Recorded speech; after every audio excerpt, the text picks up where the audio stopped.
Hey Terrell, how's it going?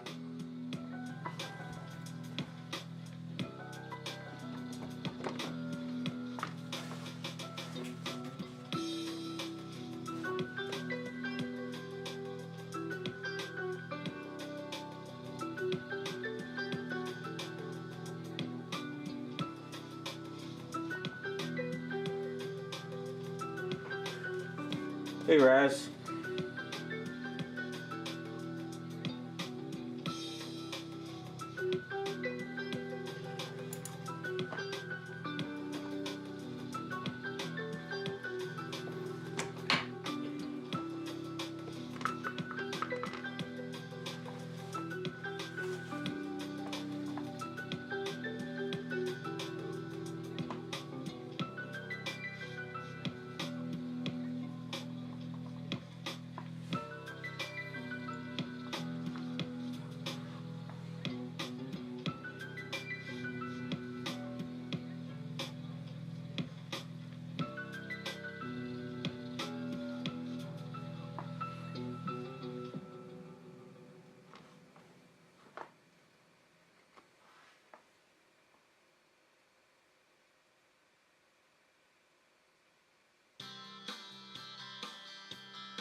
That was fun.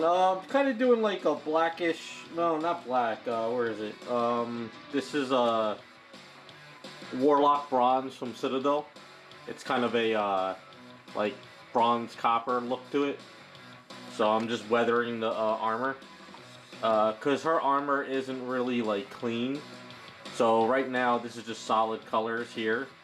And what I'm doing is I'm just kind of like just doing a little bit of wash and dry brushing just to make it look older and worn. Because her armor is like very see, the problem is this is sort of close to the movie, but it's not that close.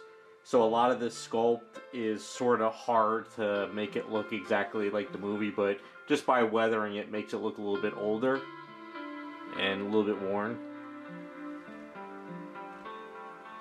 The sculpt is good, but either the sculpt is too many layers of paint because somebody painted it before me, or the sculptor didn't really give it like super good detail, so it's kind of hard to get exactly where it would look like in the movie. I'm just not overthinking it. I'm just sort of just putting on like washes on here, a little dry brush, trying to capture some of the detail that's there, but that's not there, I guess. So it's kind of my own little take on it.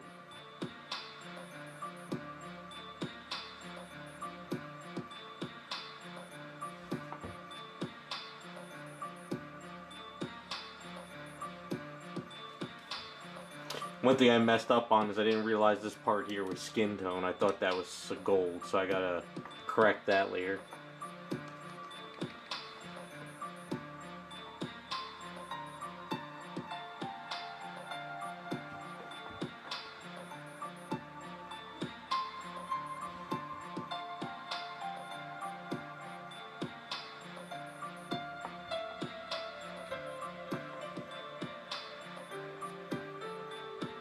I know some people have like waxes that they use, or they have pastels and stuff.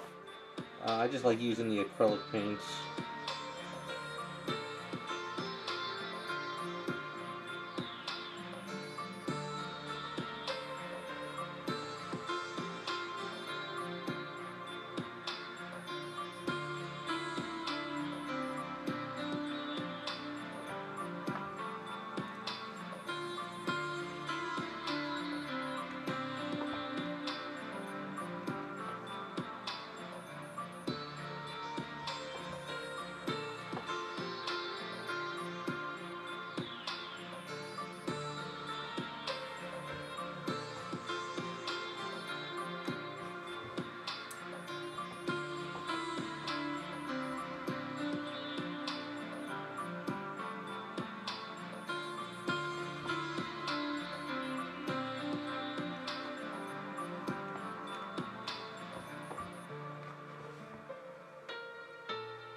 Yeah, I try to stay away from the pastels too, but sort of at the end of my project, if there's like, you know, underneath the knee pads or in between the hair and stuff, if I kind of need to blend it a little bit, I'll try to use some more pastels there.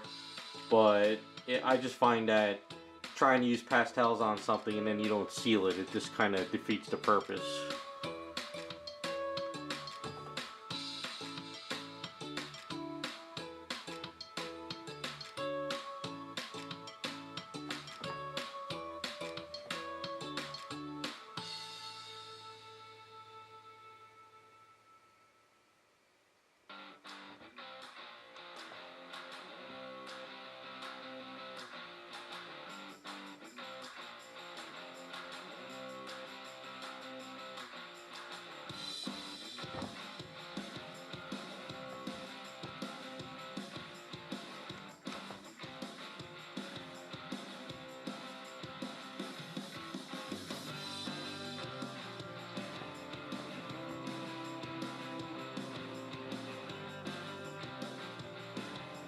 So honestly, you can do what I'm doing and just take your finger and wipe it away, and you kind of create a weathering effect that way without trying to overthink it. You just got to be careful not to touch your other items if you have your finger dirty.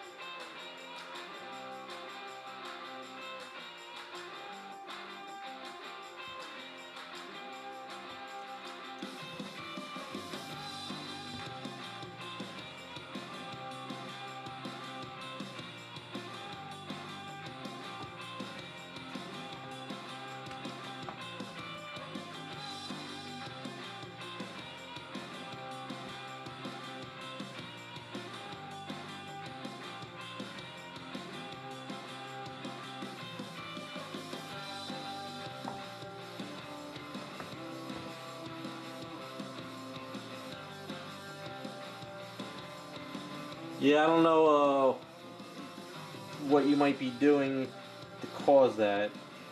I try to make sure everything is sealed up before. Well, that's why I don't like using washes and all that other stuff, because you never know where you're at with it, I guess. I don't know. I just go with what works with me.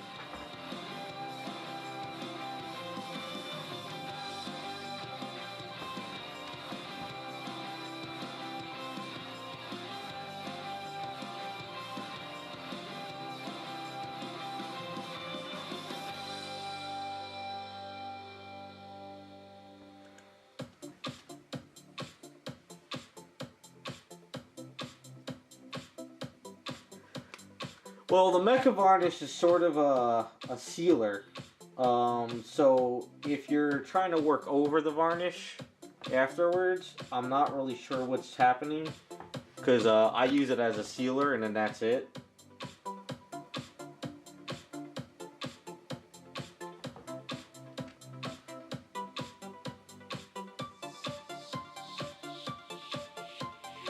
Yeah, see, I don't know what you're using a varnish and then you're using squashes over it. I'm not really sure if that's the right thing to do. I don't know, unless you've seen it in a video where somebody does it.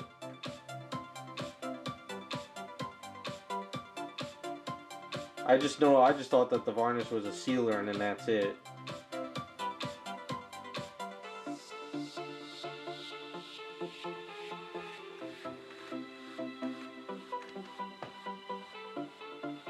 Oh, well, maybe that's what they devised their plan. Like, you know, like every artist is different, and they find out what works for them. So, I mean, if it works for you, more power to you, but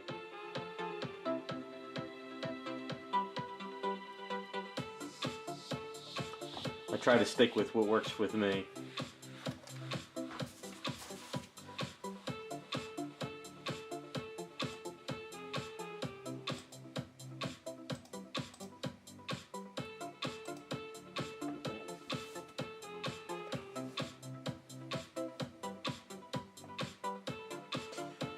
Yeah, I can imagine. I've been in situations like that in the past.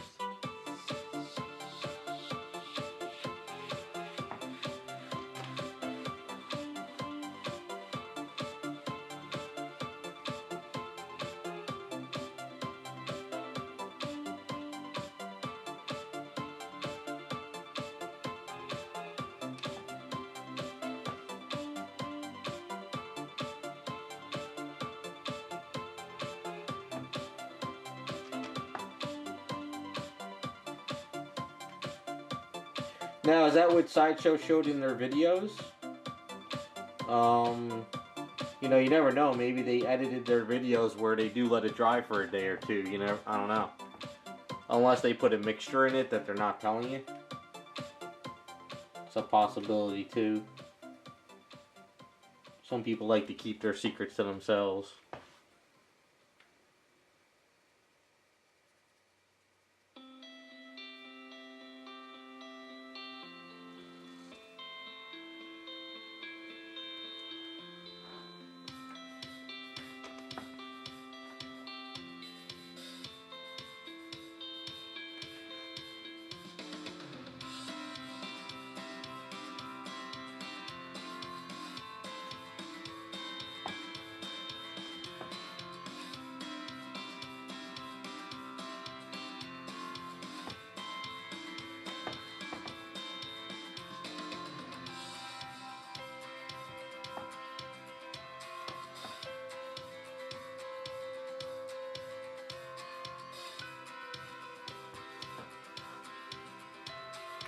Yeah, it's very possible they used a different kind of varnish.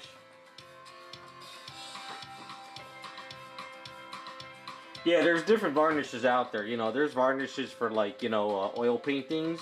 There's varnishes for acrylic paintings, and there's varnishes that, you know, the Mecha varnish. So they're not all the same. There also is guys in the hobby that they'll paint up their item in an acrylic base coat, and then they'll use oil washes, like oil paint washes, and they'll do oil washes on their item. So there's a lot of different techniques out there. It all depends on, you got to find the right one for you. So if you're having an issue with the way you're doing what you're doing, I would suggest into trying something else. There's no sense to keep doing the same thing over and over, you know, if it's not working.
It is possible. I've noticed that Mecha Varnish, like if you spray an item, depending on where you spray it, if you handle that item, that varnish starts to come off a bit. But if you spray it on and thick enough, and you blow dry it, let it cure, but you don't handle it, it stays. So yeah, just gotta kind of be careful with it, I guess.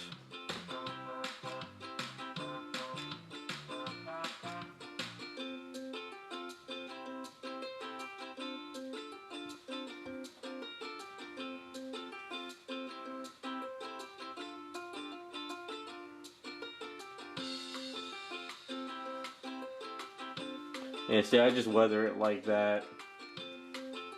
It's usually good enough for the way I like to do it.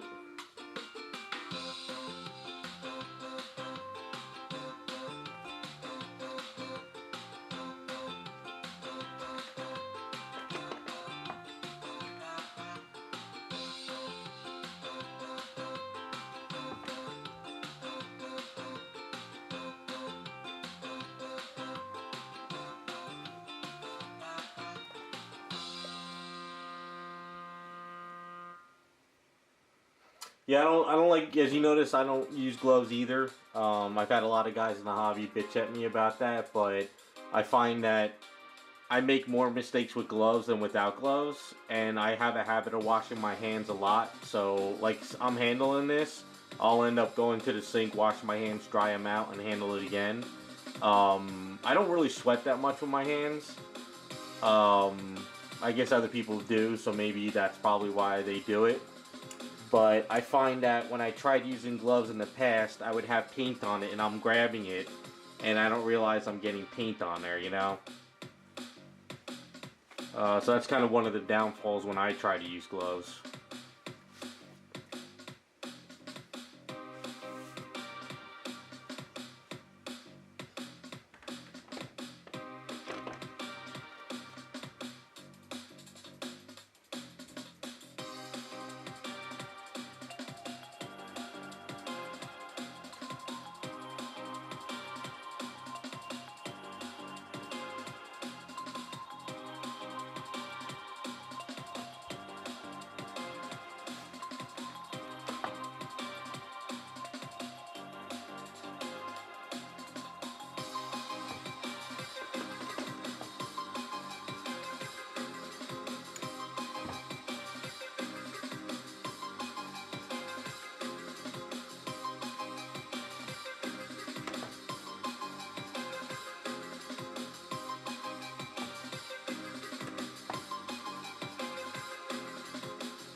Hey, what's up, Hangerbird?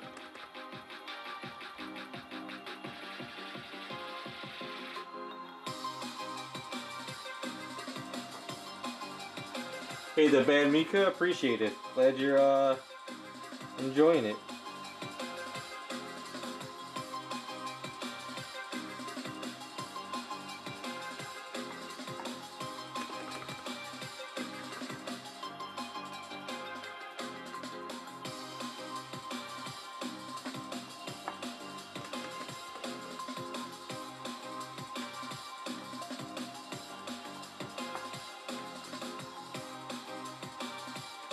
Hellspawn, yes, I enjoy saying this story, so I'll tell you again. I used to be a graphic designer. In I was with the company for 11 years. I moved down to South Jersey. My ex-boss, after I bought my house, closed down the company. And at that time, graphic design was kind of dying out. And basically, what happened was I was on unemployment for like a year and a half. So during that time, I was just trying to get interviews. I couldn't get any interviews. So I was doing a lot of statue work on the side just to kind of keep me going, because I was always doing statue work on the side with a full-time job. And then by the time unemployment ran out, I started getting so much work with statues that I said, screw it. Why don't I try and make this a full-time thing? Because, you know, you only live once, right? And you figure, what the hell? So I started taking on more and more work. I started an LLC, and this is what I do for a living now. So I'll keep going until I can't go anymore. So I look at it this way. I don't want to hit age 65 and look back and say, damn, you know, I should have gave it a shot. I'd rather see how long I could go and then go from there. Hey, what's up, Iceman? Yeah, this one's turning into a lot more fun now. Had a lot of battles on it, but so far she's getting there. You know, I had a lot of family members saying that, oh, you know, you gotta find a job, blah blah blah. You know, it's not gonna, you know, you'll never make a living off of it. But I'm doing okay. Am I rich? No. But am I having a blast? Hell yeah. You know the old saying that if you love what you do for a job, you'll never work a day in your life, and I love it. So it's funny. I bought the house, and then 6 months. No, I bought the house. Yeah, I bought the house, and then like 3-4 months later, he closed the company. So it was like, I was like, son of, you know, I was like, what am I gonna do? Blah blah blah. But it was actually a blessing in disguise because I turned the house into like a studio.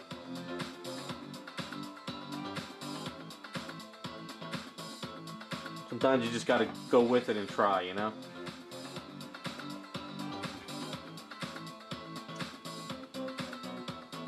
Yeah, 3D printing probably might just turn me into a painter, but I still like to customize.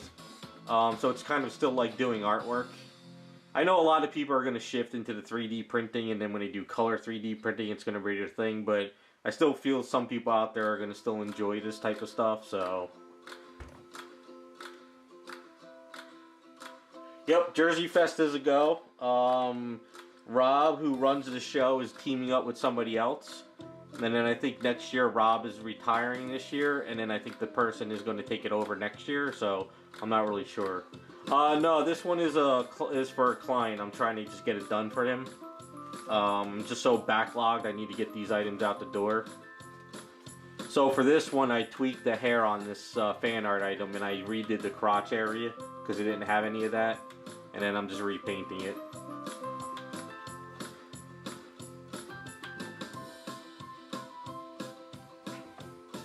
Yeah, that's probably going to be like a future business, you know.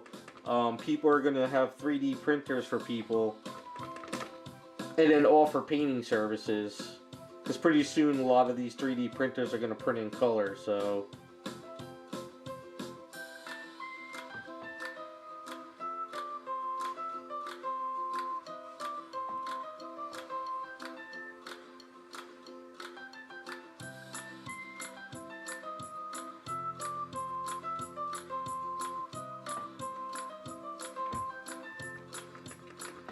Well, I didn't do the hair yet, but it's getting there. That's the last thing.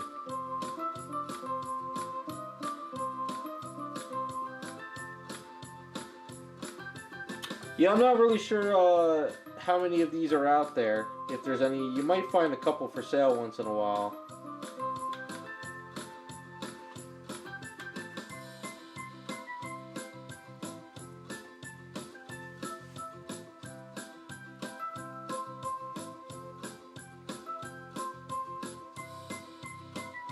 It just seems like this one has a little bit more freedom with it because looking at some artwork, there's some stuff on this armor that's not there on the movie, so kind of had to do my own little take on some of it.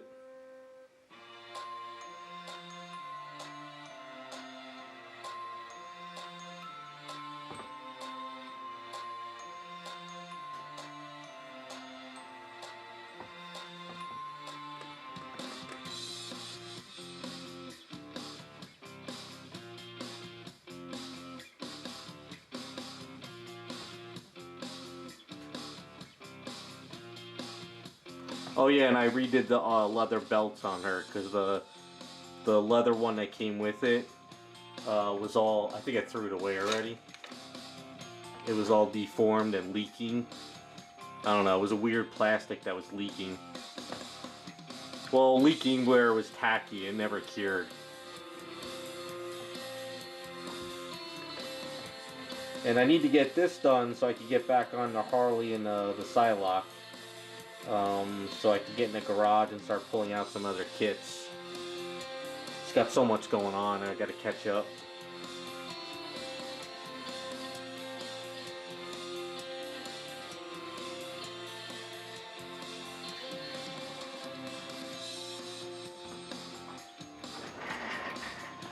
Yeah, Hellspawn, I would say color printing is, it's not that far off, but it's not going to be, you know,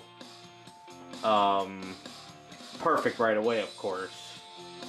What I'm saying is probably what's going to happen is, you know, it's already happening. You can print the skin tone area in like a 3D colored resin that's skin tone, and then you can shade it real quick. That's what like XM does.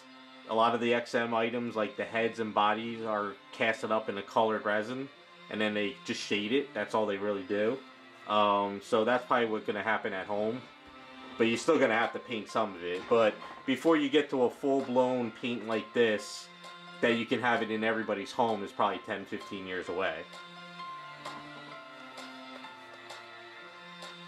But hopefully by then I'll I don't know. I'll still be doing this, even if it's not for a business. It's for like a hobby. I'll still always kind of be doing this. You know, still a fun hobby to do.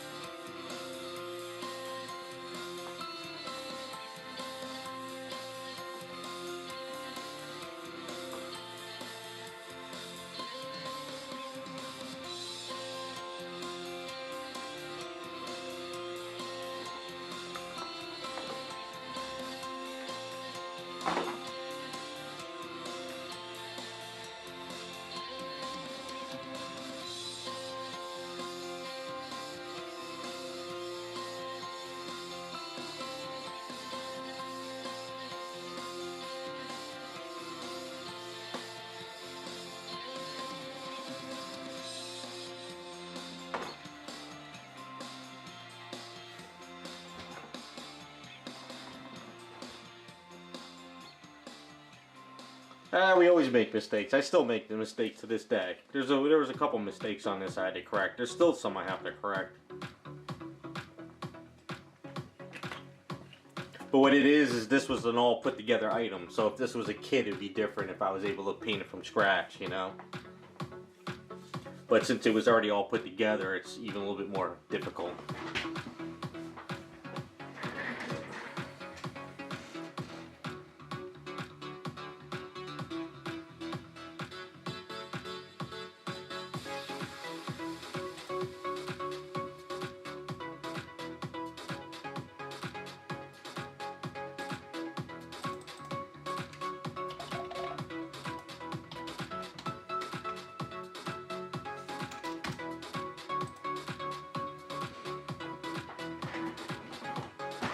I can see that, Iceman. Yeah, I kind of saw some of that. That's, yeah, I think we're a ways off before everybody in our house has a printer. It's still going to be like, you know, companies, a select few who want to purchase it, and then there will be starting people getting them in the homes, and just like inkjet printers and laser printers and all that stuff.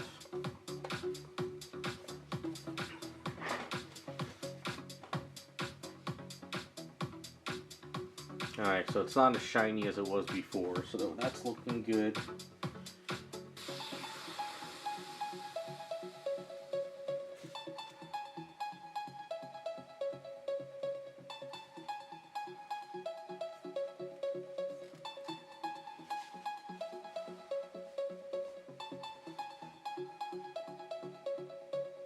Yeah, Iceman, everybody's been sending that picture around. They've even been sending it to me as well, you know.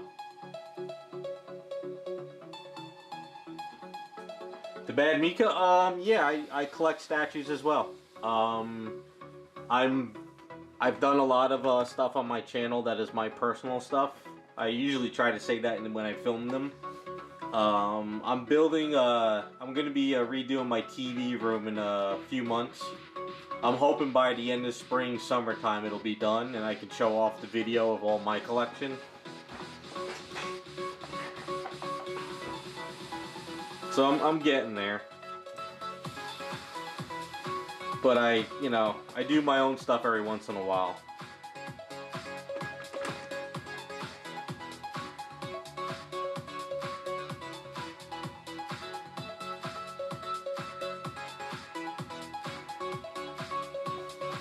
When you have texture, kind of shit's easier.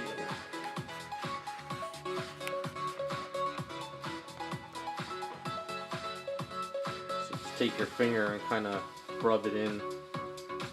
It's just a wash of acrylic. So if you have a good texture on an item, you can get away with it. If you don't have a good texture, then you gotta kind of... See, this didn't really have a lot of texture, but these do. Just gotta be careful you don't wipe your finger on the skin tone. You can kind of see the difference.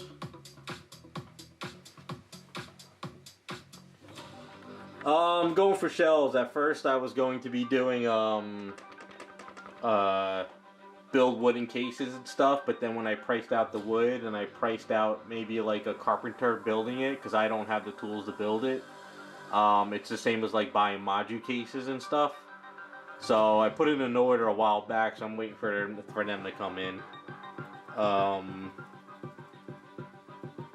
I really want to have a nice display finally. I'm tired of the Besta cases I have, because you can't really see anything too well. Hey, what's up, Raccoon?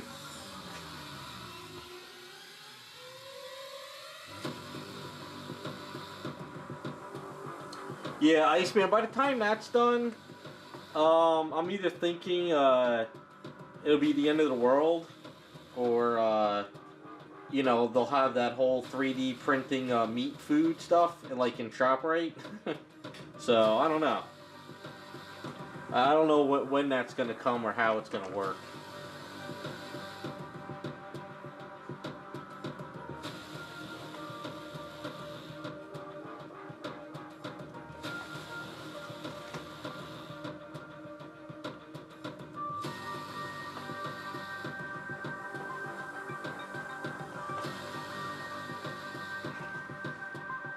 Hey, Joe.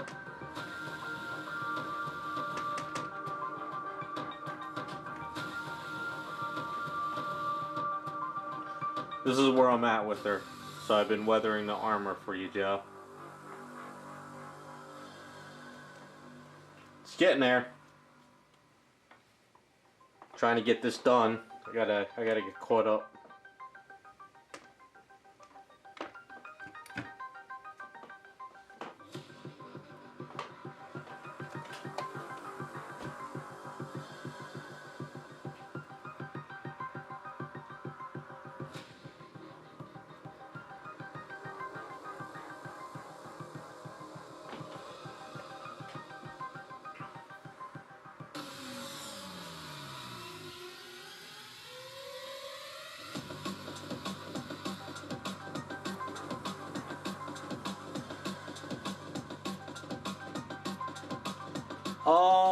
She's pretty much sealed.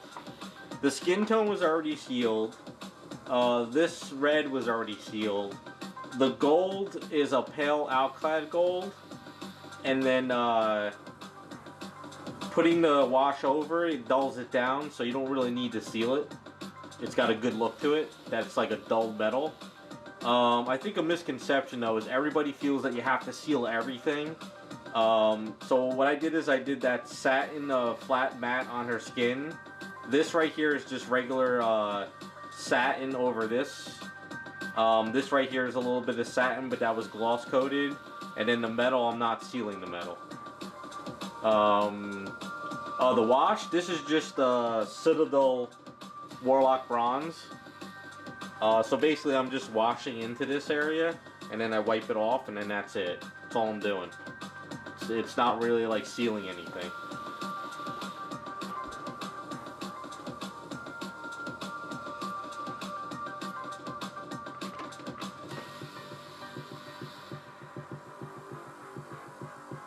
So it's got a lot of texture on her armor, so it's just a matter of doing like a little bit of a wash in here and wiping it off, and then it goes into the crevices. No, it's not a seal, it's just water and Citadel wash. Warlock bronze, that's it. So you just kind of take in the wash, go around it, and then just wipe it down with your fingers. Let it get into the crevices. And that's it. So that's all I'm doing. Just to kind of, it dulls down the gold to make it look worn, and then it gets stuck in all those crevices there. And it, see, this is not washed, so that's super bright, shiny, and then getting all this like wash into these cracks and crevices dulls it down. That's it. It's kind of like that thing, you don't have to overthink it.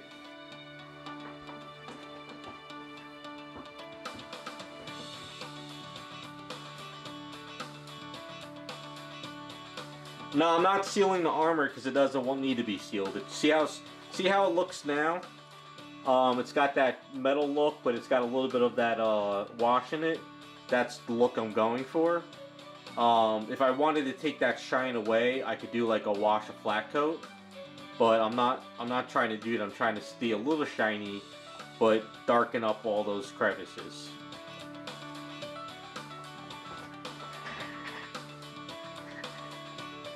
Yeah, well, she had sort of this gold, whatever this kind of acrylic gold is. So this is Alclad pale gold. So it even says it on this bottle, Alclad pale gold. You don't even need to seal it. So basically it's just Alclad pale gold. I did the silver trim in there, and I'm just doing a wash on it, and that's it.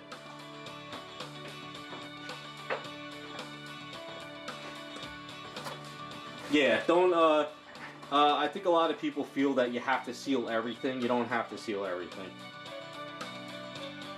At least I don't. I feel that sometimes I like the look of this, and I like the look of that flat, and I like the look of this shiny, so...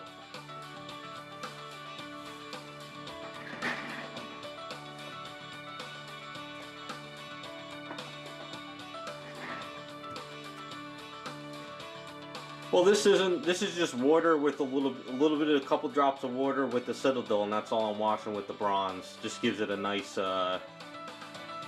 dirty look, you know, gives it that nice dirty look to it. That's all I'm doing.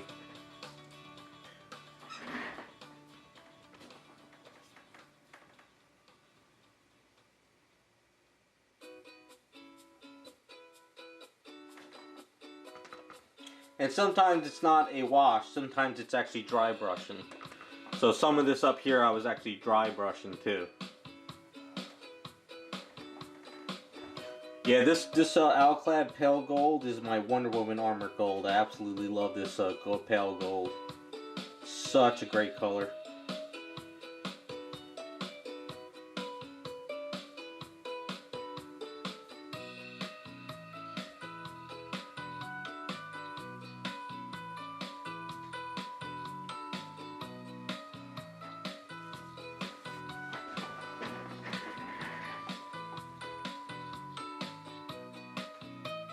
Yeah, if you guys want to, if you want to keep your item metal, this Warlock bronze, because it's like a bronze metallic color. It's kind of hard to see it. This is like such a great wash on metal. It gives it that rusty old look to it, but it still stays a little shiny. Instead of putting like a brown paint on it, this Warlock bronze is great. It's great for like making old weapons, steel armor, gold armor, toning it down. Because it's got that little metallics in it too, which is kind of good.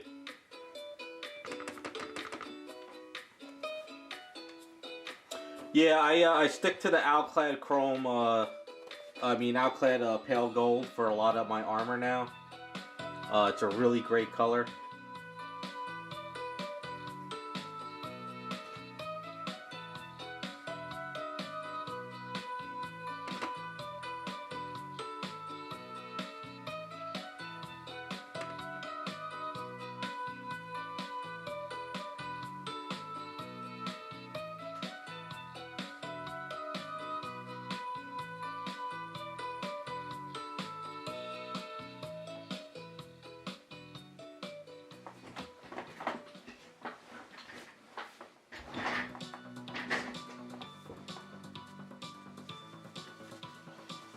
Never heard of that. The only problem with the Alclad is the bigger areas I masked off and I sprayed them, but the smaller areas I did it with a paintbrush.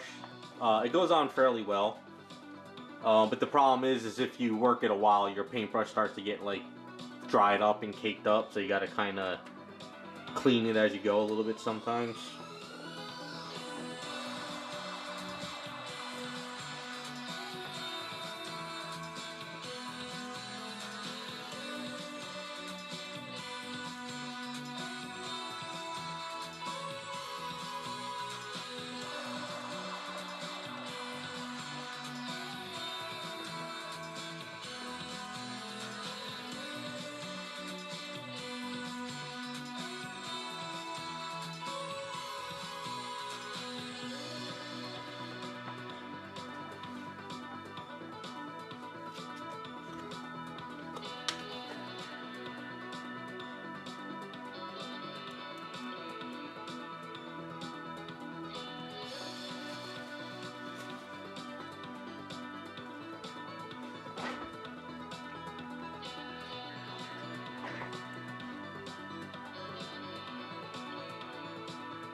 Well, the Alclad Pale Gold, I painted this. So, if you want to do a smooth surface, yeah, you need to do a airbrush Alclad. But if you have a rough textured area like this, you can actually get away with just painting that gold onto it.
So I'm just kind of creating my own texture down there. Just kind of.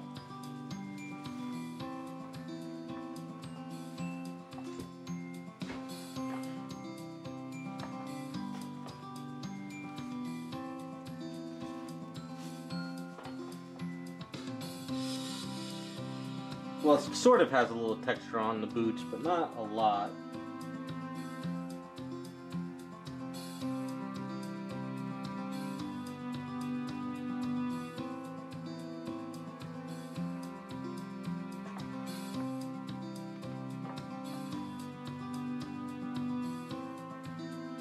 Alright, so say you, so the Alclad Pale Gold is my base. So say you put a little bit of acrylic on here, right?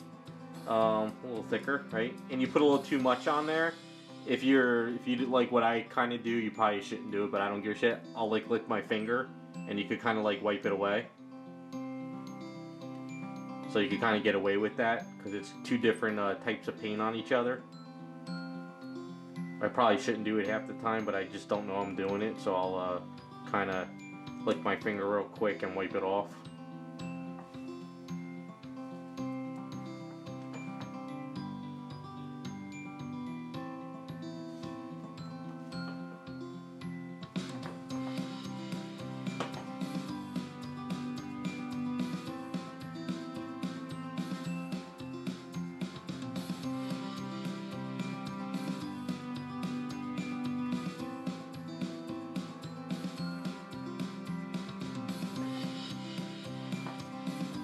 That's right, Raccoon. Sometimes, you know what it is when I'm painting and I screw up on something real fast.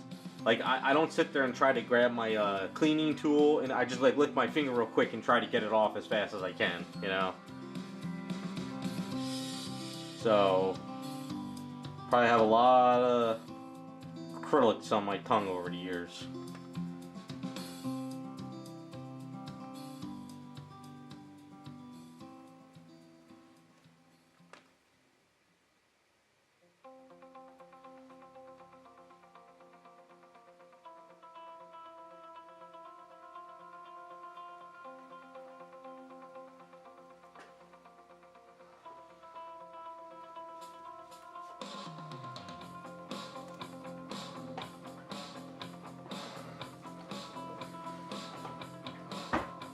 Yeah, there's probably a lot of blood on some of these statues too, so I had to edit out some videos on that as well. I don't want to sit there and see me bleeding on someone's item.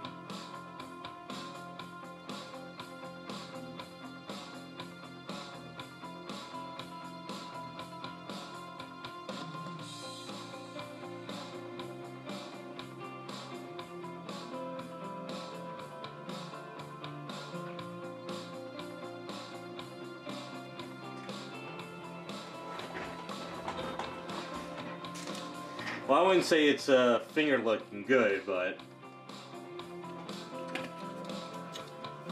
Alright, so whenever I am working on something, so I see how my fingers are starting to get like really, you know, clogged up. So just to be on the safe side, I usually try to wash my hands and get all this off. Because since it's acrylic, it comes off fairly well. So I'll be right back.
So you can pretty much see, it comes off fairly well.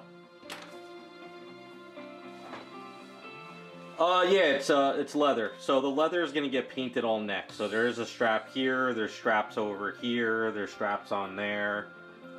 There's the straps here. So the way I usually paint my items is I go from skin tone up.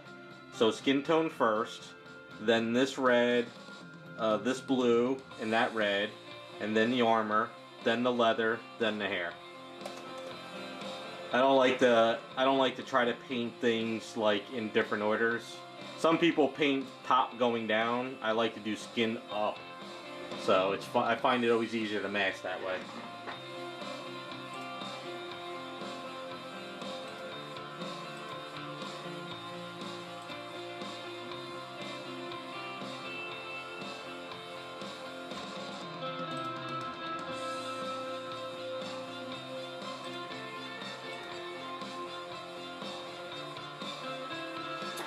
Oh yeah, the blue I did by myself the other day, because like at commissions I just got to kind of go to work on them.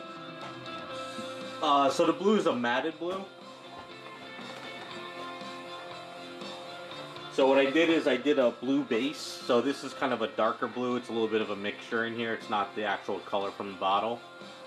And then this is a lighter blue, so I dried blue brush on it. So what I did is I did a base blue, and then I went in there with like a darker brownish color in certain areas of shading, and then I dry brushed on top of it. And I kind of I pulled out the texture on it.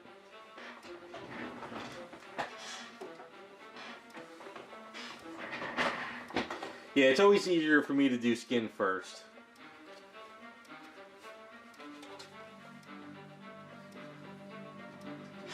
I just find it's easier to mask because you know you don't want to do the armor first and then try to mask over and then do the skin tone, because then if you kind of mess up, it's always easier to correct this armor than it is to correct skin tone if you put too much masking on an area. So, oh, I'll mask it off, Joe. I have the colors mixed in the bottle anyway on the shelf. So what all I'll do is I'll sit there with you know, silly putty, and I'll airbrush in there and I'll match that.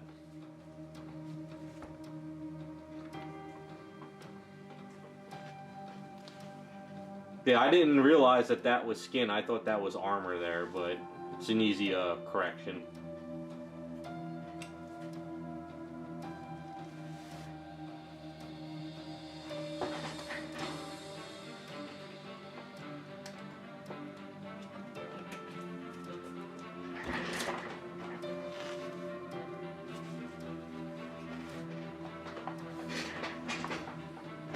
She'll probably be finished before next stream anyway. Cause the other Wonder Woman I did is finished too. I'll show you that, guys, later. I've been working real hard to try to get these items finished up.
Hey Jacob, how's it going? Hanging in there.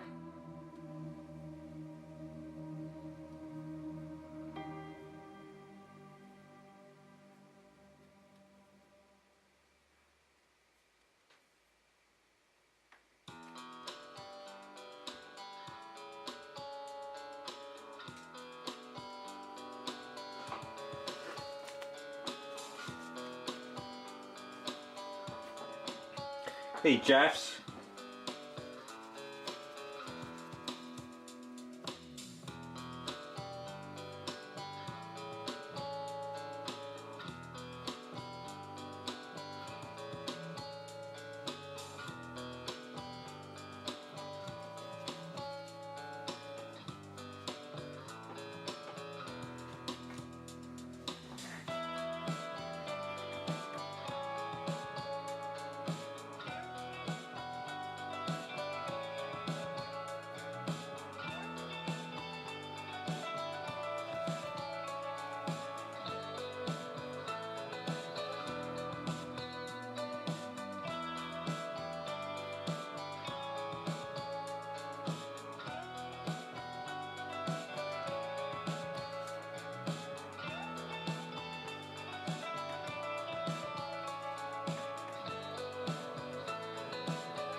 You know, now that I think about it, did she actually have these heels in the movie? Like, that must have been a hell of a pain in the ass running in these things.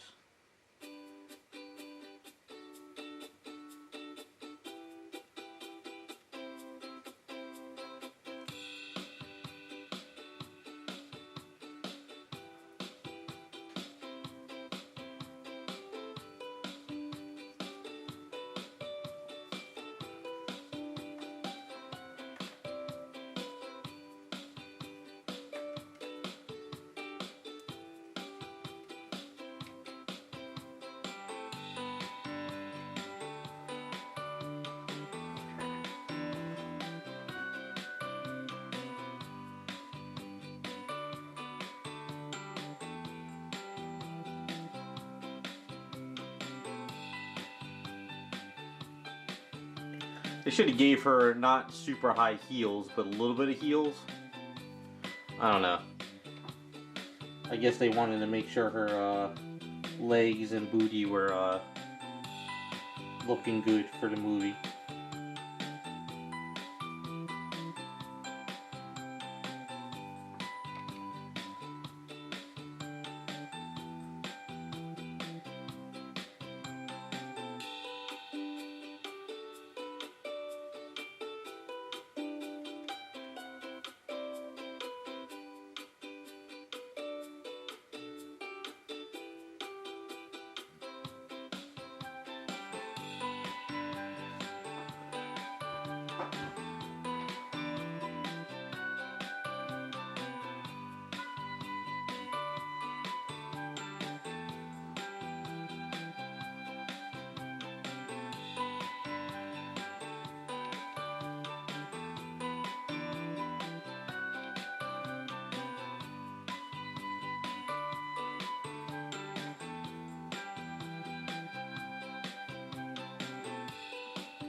Hey Francis, Outclad Pale Gold.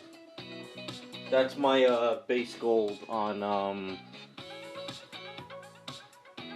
Outclad Pale Gold, and it's hard to see it. It's a good base gold.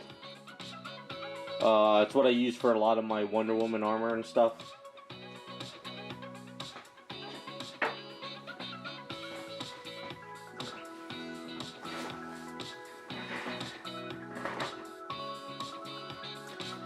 The first movie was decent. I enjoyed it. It was better than I expected.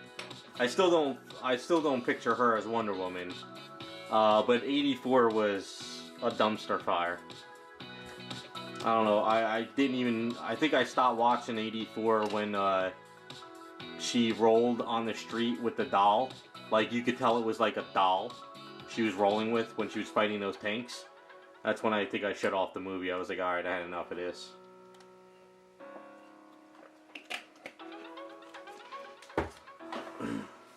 Alright, so let's take a look at her.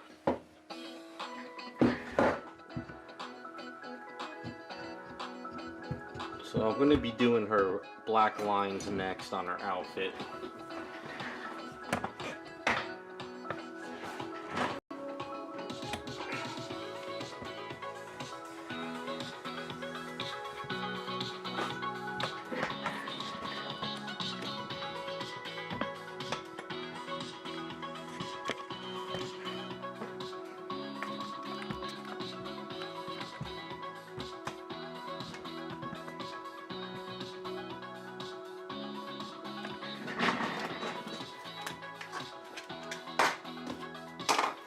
Yeah, this gold can work for Iron Man. Even though I hate the character, it definitely can work. But yeah, it definitely looks better than what it was before. It's got a nice weathered look to her. It's not super shiny. This is the other Wonder Woman. She's pretty much done. I gotta send some pictures to the client so we can look at like comic book versus movie.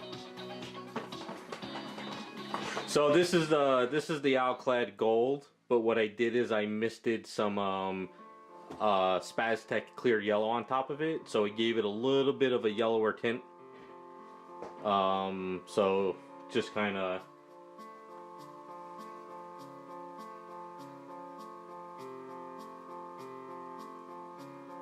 Yeah, the Alclad Gold is really good. You got to have a really good smooth surface if you want a nice smooth armor. But since this was kind of old and worn out, it works out a little bit different. So once I had put the Alclad Gold on it, I sprayed the candy yellow Spaztec on top of it, and it gave it a little bit of a yellower look to her than the pale. So you could get sort of a little bit of a different look. Yeah, these stars are from the Archer Fine Transfer decal stars. So I only have a small amount left of them. After that, I won't be able to do these type of stars anymore. What they are is they're decals. And then what you do is you cut out the area and you put it on there and you rub it on. And then you pull off the plastic and the little star stays on it. So I did a little bit of a pattern going around to her booty area. And that's how I got the stars on. This is what a lot of companies do. They have like decals like this and they put those stars on them. So like when you see those companies like Sideshow and stuff have stars, I don't know if they're rub-ons or if they're stamps, but usually that's how they get those really nice crisp stars on their items.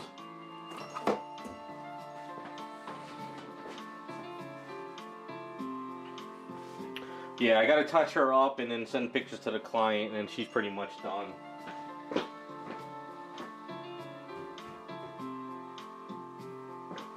For me, comic book version Wonder Woman's always the best. Even though, you know, this isn't bad for a movie, I still like the comic book version better. Alright, so next we're going to do the black lines on her. I got to do all these black lines and stuff. And then on the bottom.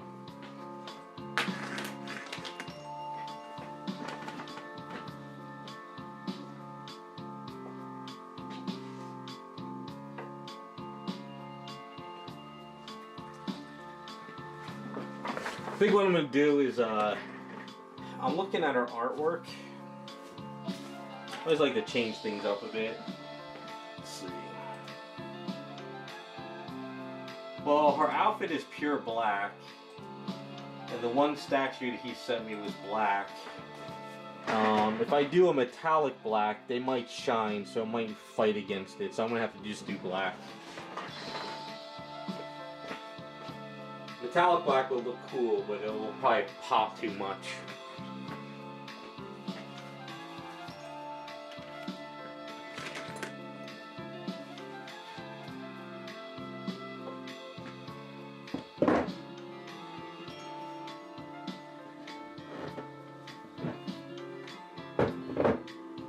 Well, they are printed decals, but what it is they're rub-on decals. Well, a lot of these decals, you can print them on a film, and then you can water-soluble them onto your item or rub them on. It depends on what paper you have.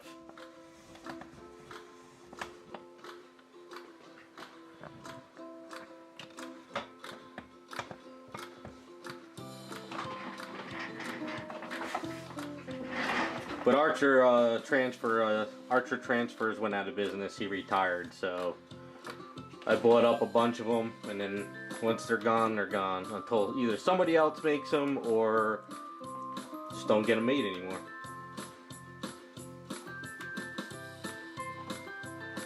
It probably is a tough item. I'm not really sure, but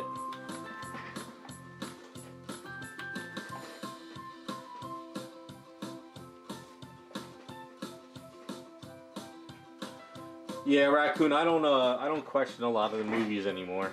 I don't even care about the movies much anymore. The old comic stories is all I need now, because nothing new is coming out good.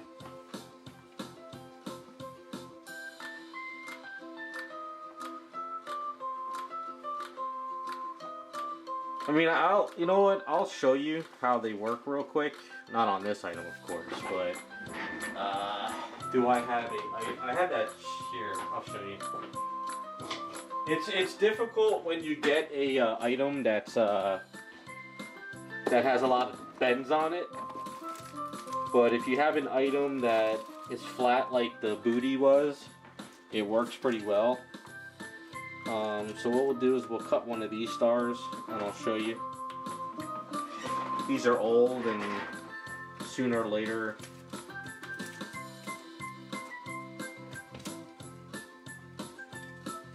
gotta be careful. Alright. Give you guys a little bit of an idea on how it works.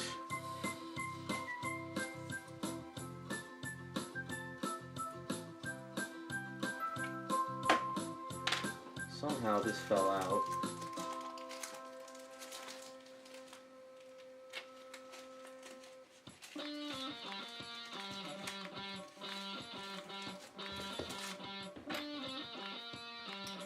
I don't know if some of you younger people, but I know when I was a kid, they had stuff like this as a kid, so it's kind of like the same thing. So basically, you just got to make sure you're on the sticky side. And then what you do is you line up your item wherever it has to go, right? So we had these as like a kid, like back in the late 80s, early 90s. And then what you do is once you line it up, you take a flat piece or something that can rub it. And then what you do is you kind of rub your area. Now you have to make sure you hold it and rub every little corner of it, because sometimes what'll happen is if you're not careful, you'll pull it up and a piece will crack off of it. And then basically you just rub it off like that, see? That's how it works. And then it's on there pretty well. Now the problem is if you get into an area that you gotta bend this into, it's difficult. Or if you have to bend it around a corner like this, it's a little bit harder. So if you have somebody that can help you, you know, like if you have somebody that can hold it like this while somebody rubs on it, you can do it. So that's kind of like how I got the stars on the Wonder Woman. Now, if you're not careful though, see, you can't really seal it because sometimes sealers react to it. The varnish doesn't really react to it, but if you're not careful, you can scrape it off. See, it can kind of scrape off easy. So you just got to be careful with it. So I probably will kind of seal it a little bit. But but I scraped it with my nail hard. If you rub it with your finger, it doesn't come off. But if you scrape it with your nail, it comes off.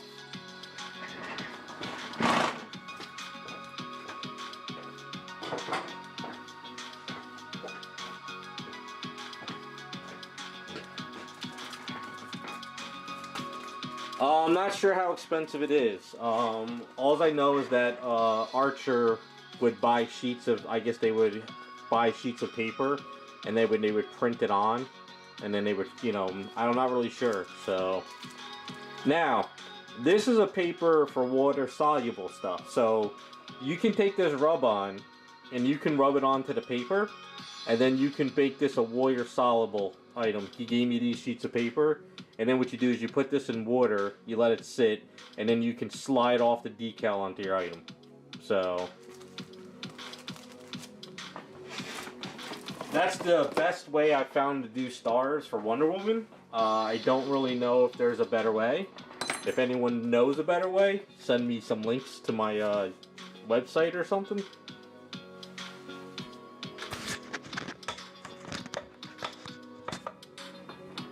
Like I said, what I'll do is I'll probably do a quick seal on that Wonder Woman underwear with some satin on top of it, and hopefully it'll help seal it a little bit.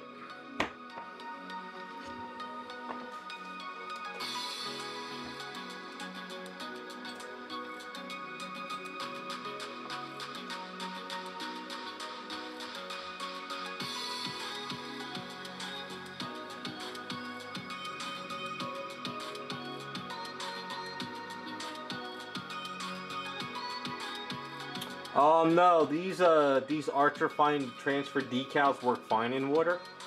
All the eye stuff that I have, all these, they're made for water, so they don't really, they don't go away. And then, I guess, what you can do is you can use a Solvaset solution. That's what I use to do the eyes once they're on there after the water goes away. And then I use Solvaset to make sure there's no bubbles on it.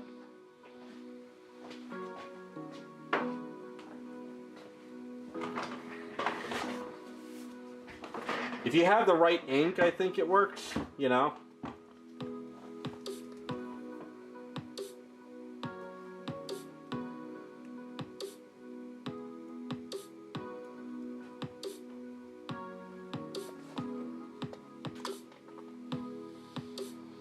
Oh yeah, if you print yourself, yeah. But I think if you get the right ink, you won't have that problem.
Last night I was painting on this one till like I think I ended at like 10 o'clock last night.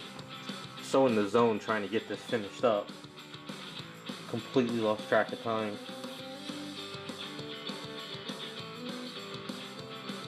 Because there's so much to her. It's not like a simple Wonder Woman. There's all this masking and different colors and stuff.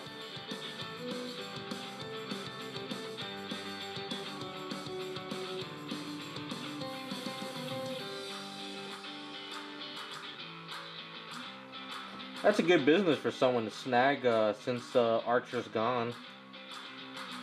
Someone could start printing out eye decals and stuff and start selling them. A little side business.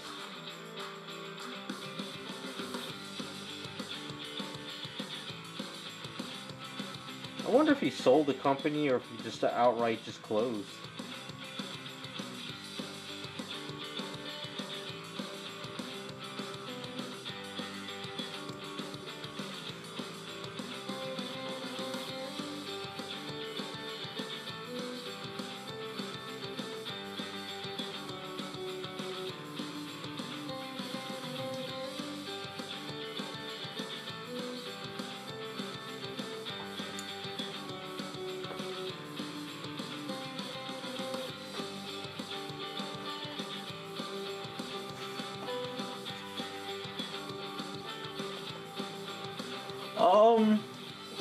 Yeah, I guess it's not a bad side job. Like, say you have a full-time job and then, yeah, at night you print up a couple sheets that are kind of like low on stock, and then, people ask you they place an order on your website. That night you pack it up in an envelope. In the morning you drop it off at the post office, and you're done.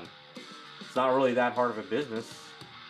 I guess you just got to get all the printing equipment and design it in like Photoshop or Illustrator. Yeah, Joe, I got tons of sheets. I'm gonna sell some on my website because I was a reseller for them anyway. I'm gonna keep a bunch of sheets for myself to last me a long time, but I'm gonna sell a couple. I purchased a bunch of star sheets, and then I even helped out my one friend. He needed a bunch of eye sheets, so you see, I got tons of them. So these are the new sheets too. These are actually the ones where you don't have to cut around the eye. Supposedly they just slide off right at the circle. So I'm gonna put a couple of these up on my website just to kind of offset my cost for what I purchased. And then once that's it, that's it.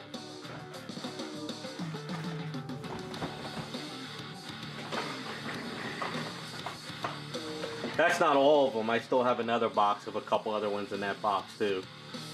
Like, you know what it is I've learned my lesson. Whenever I find something that I love, whether it's a paint, a pair of sneakers, a hat, a sweater, if it's something I absolutely love, I usually go and buy like another one of them or doubles, because I know they'll discontinue it and I'll never find it again. Yeah, Raz, I'm gonna, when I get a chance, I'll put it up on my website. I'll sell them at, what they are, what I have to pay for them to make it, worthy.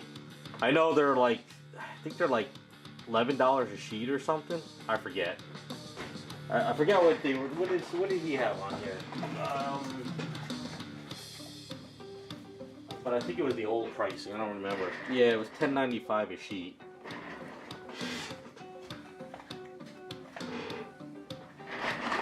But yeah, that's why I snagged a bunch of them, because I knew, I had a funny feeling if I don't buy them when he told me he was going out of business, I'd never be able to find them anything like that again. So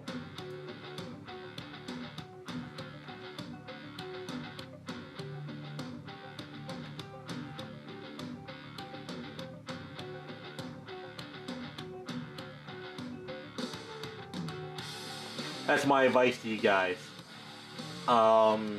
If you find a tool or a paintbrush or something that you love, go out and grab a couple of them, because you'll end up never finding it again. Better to have a couple backups than not have any at all.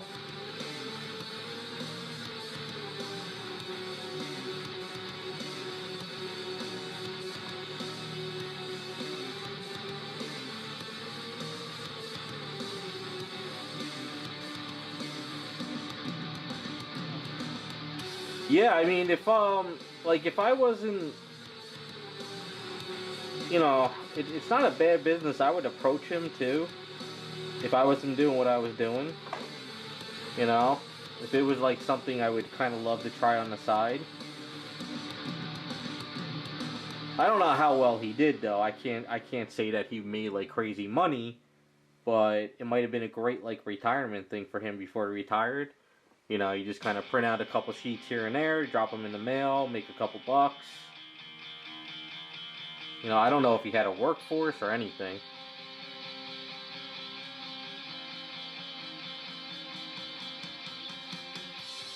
But he didn't go out of business because he wasn't making business. He just went out because he retired. So.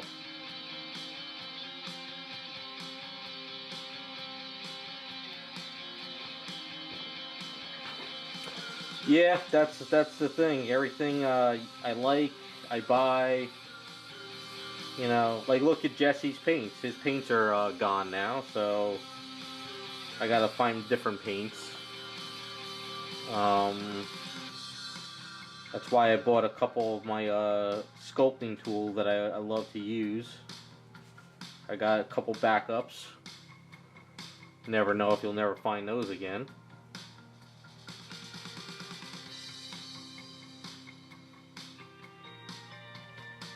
Only thing with paints though is they go bad, so you can't buy too many paints.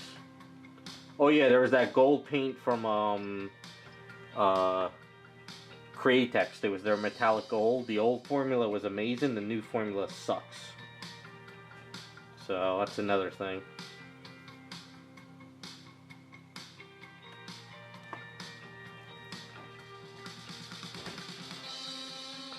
Yeah, from what I understand, Jesse's looking at other companies to see if they can make his swatches and his formula. But basically he has to start from scratch again. So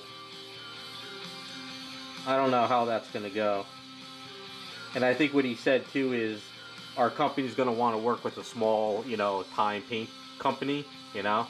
Are they going to want to sit there and like, you know, we're going to make you like 100 bottles every month of this color? Meanwhile, companies they work for, like with Vallejo, are making like thousands of paint bottles a month, you know? Hundreds of thousands. So I don't know. We'll see what he can do. Hopefully he does come up with something.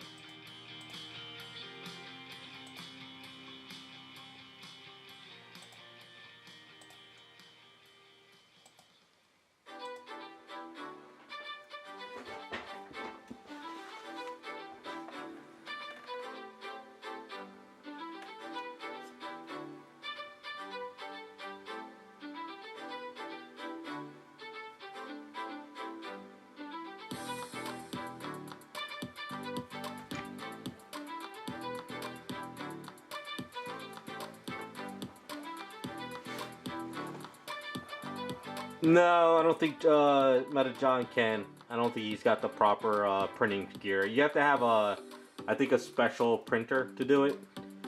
I mean, anybody can do like inkjet printers can print on any kind of film and use them as decals. But I think if you want those that go into the water that don't and the ink doesn't go away, you got to have a special printer and I think ink for it.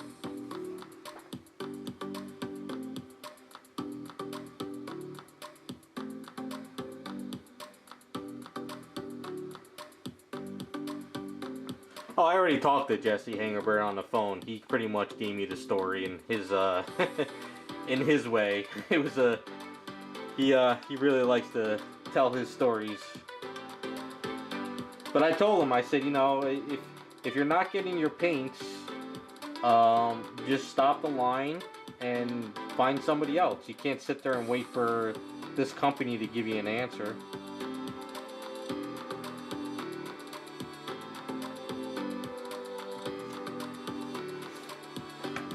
But you never know. You never know if it's going to be worthy for him to make paints again. He might just start doing kits only, and that's it. I mean, it all depends on if he can find a company that's going to willing to work with him. They're going to mix his colors.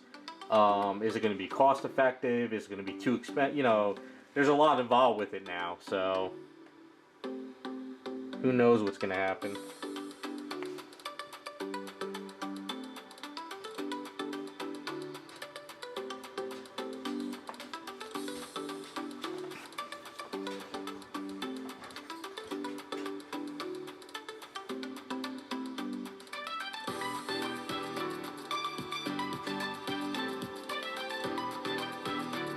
Yeah, you have to find the correct ink. Like when I talked to the guy, Woody from Archer, he pretty much gave me a lot of information of like, you know, his type of printers, they're made for this stuff, it's special inks and stuff, so he definitely had the right equipment for it. Yeah, Jesse's very animated, and I like to egg him on too, so I like to get him all riled up too, just he knows too, I always do it to him, so it's funny.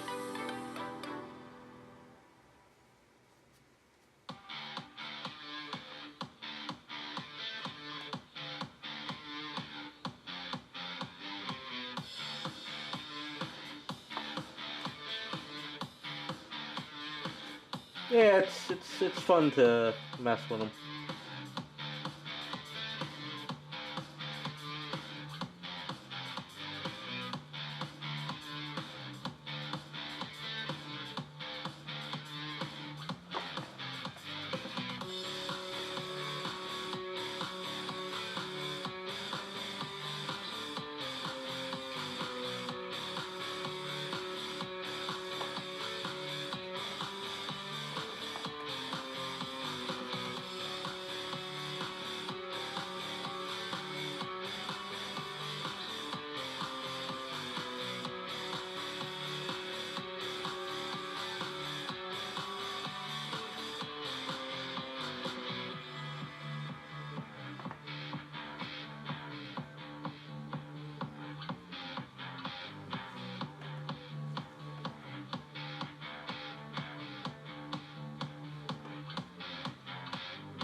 All right.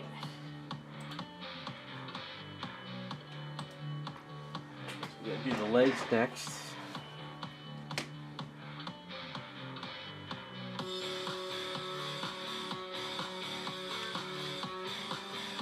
Looking pretty good.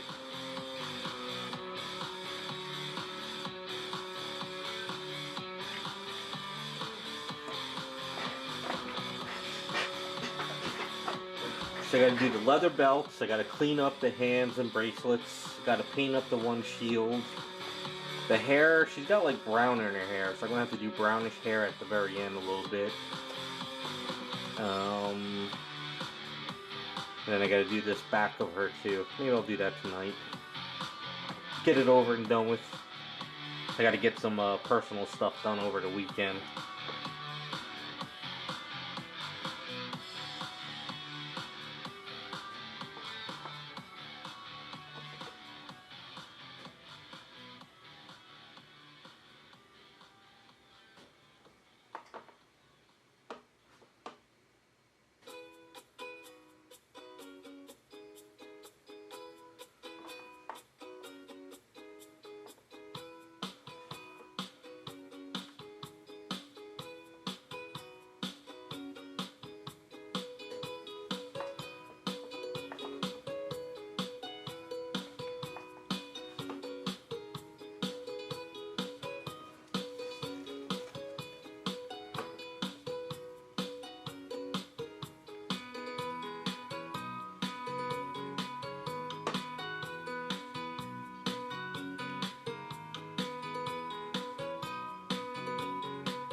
I'm just pulling it right out of the bottle, which is the Vallejo Model Air, which is already thinned.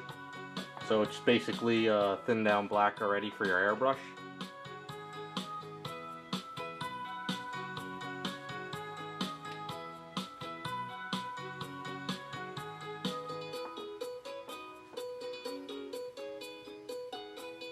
If your airbrush paints are not like super watery, you can use them for like line work like I'm doing.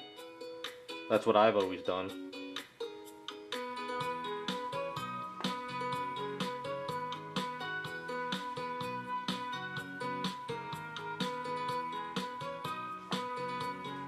Yeah, so if your paint, one trick I learned from Jim Capone from that's in the hobby.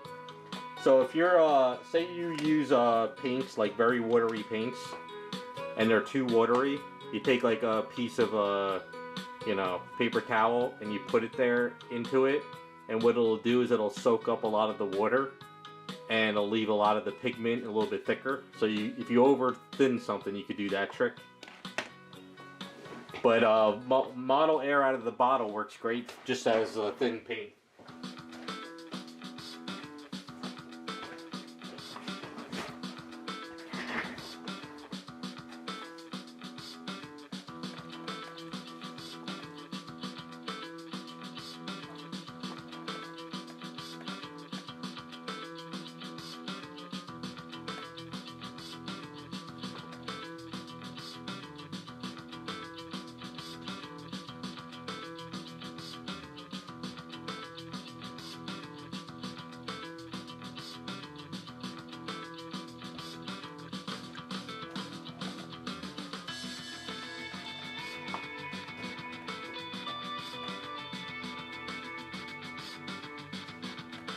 Yeah, I use this black paint most of the time, so for stuff like this.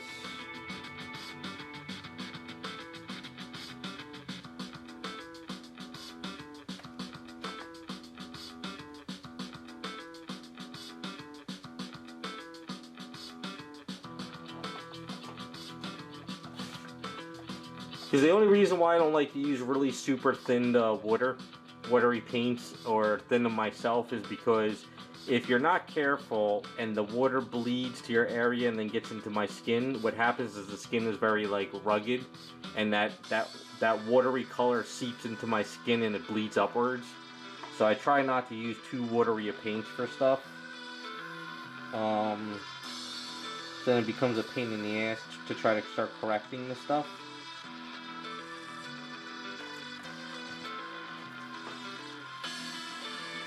Like I just hit a little spot here with the paint, so let's see if I can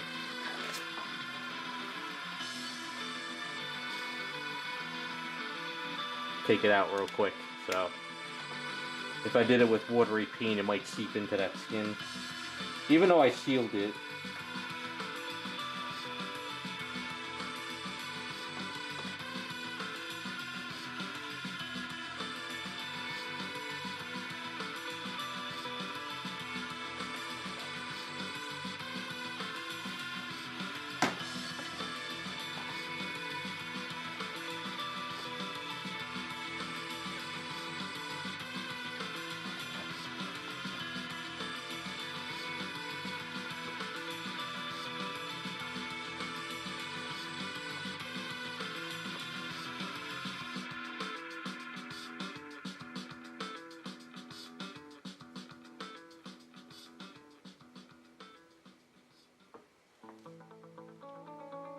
I use the Vallejo paints for even paintbrush work, so I use them a lot as paint. You know, it's just regular painting too.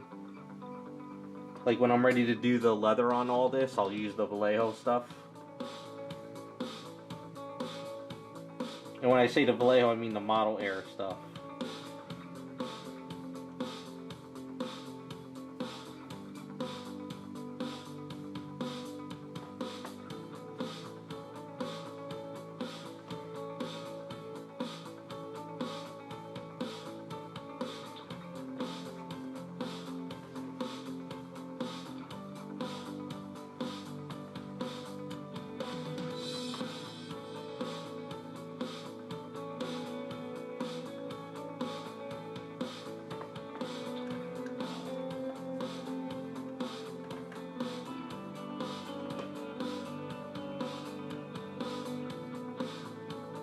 I have some corrections to do on the skin tone around these areas, so I'm going to have to mask it off and then kind of correct them with the airbrush. Do that next week.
line work is good.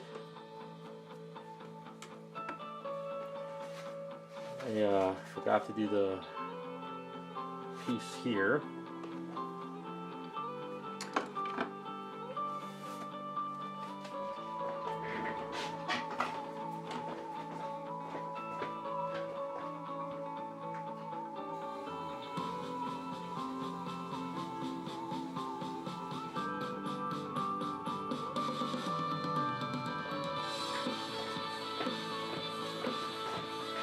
Now, one of the problems I ran into this actually, I sort of talked about it earlier, is that I'm not sure if it's the sculpt or if it's because it was primed, then painted, and I think it was painted over. I don't remember what Joe said.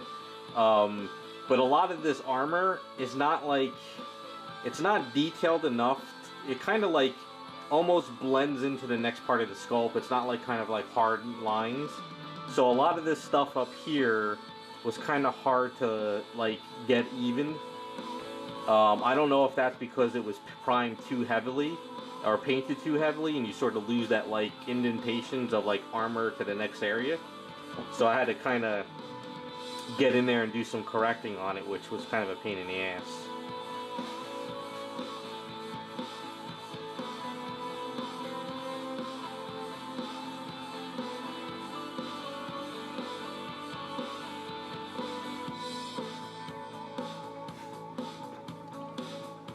Yeah, I'm not sure if there was like in the days of Bowen Designs, his items are very, very primed thickly, like really thick. So what happens is so if your item is standing upright and you're spraying heavy thickness onto it, what happens is your primer sort of seeps down a little bit and then it catches into those areas from the armor to the skin, and then it becomes hard to you know, get a nice good clean line because that line is kind of like curving. It was a kit, someone had to paint it, so yeah, that's probably why it was kind of hard to clean up some edges and stuff, because I think it was primed. It probably was a kit and they primed it too much and then painted it. Or it could be the sculpt. I could be wrong. Maybe they didn't do a lot of priming on it, and maybe the sculptor didn't really give a good definition between the two. And that's the other thing too, is what happens with factory items is your prototype is printed or it's casted in its beautiful kit, and the painters can get those really good crisp lines. But then when you get into the factory, they're casting up like, you know, 500 to 1,000, and then what happens is that mold starts to go on you, and therefore you might start getting parts where it's kind of doing that edging thing. So that could be part of it too. You never know. So whenever something like that happens, you gotta force like color, like maybe a darker line in those areas like I did. You know, it's not like the best idea, but sometimes you just gotta do it.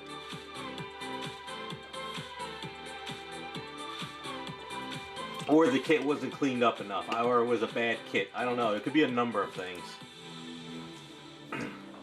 It's just it's not the end of the world. It's just sometimes it's a pain in the ass. That's all. It's something I'm bitching about. But then again, that's like every other item I work on. So sometimes bitching about an item helps you just get through it.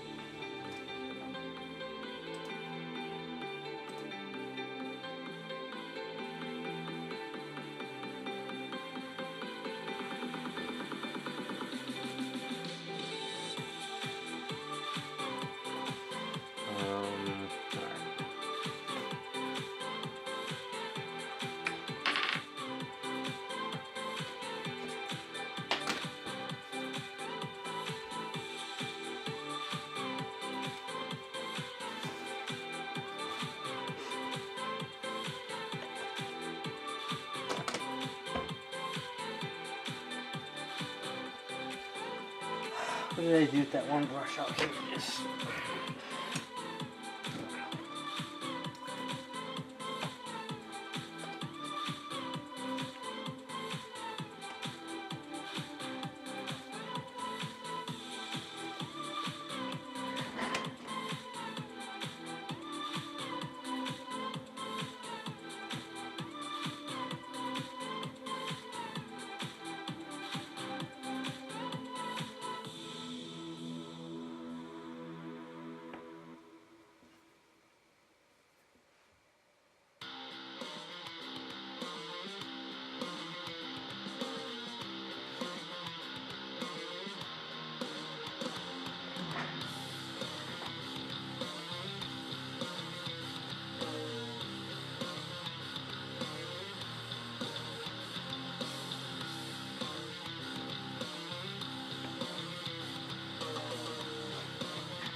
Have a good one, Hanger. Thanks for stopping by.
Alright, let's fix this skin part.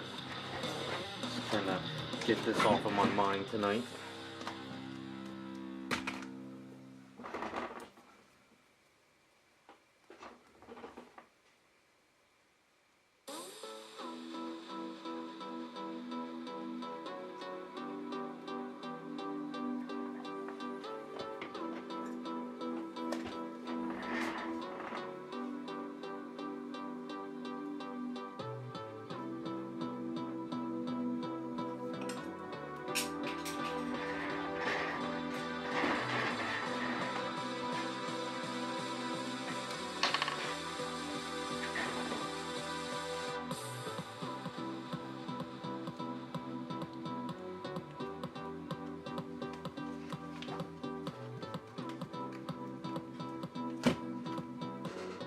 Oh yeah, this has a lot of masking, a lot of little stuff. No, it'll paint over, no problem. It won't be an issue. Basically, I can hit it with a dull coat. I mean, not a dull coat. The adhesive.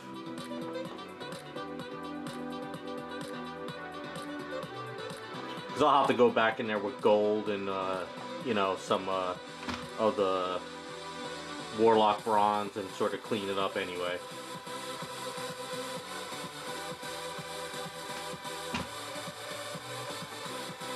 I just didn't realize it was skin. I thought it was like an armor thing.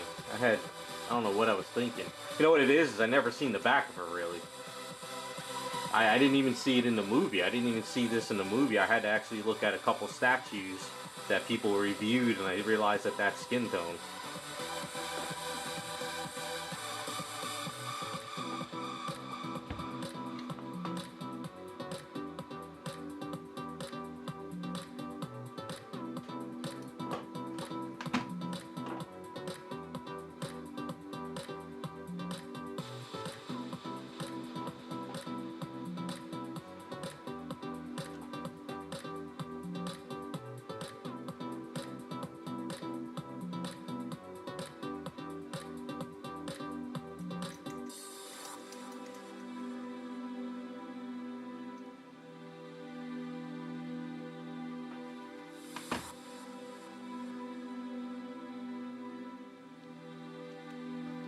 Now, if you go in here and you spray like crazy, then yeah, you'll cause issues. But if you go in there really softly, you really don't have to go crazy and mask the whole entire item, because I want to still see the skin that I'm here. So I think I can do this very, very lightly and build it up. I'm gonna try.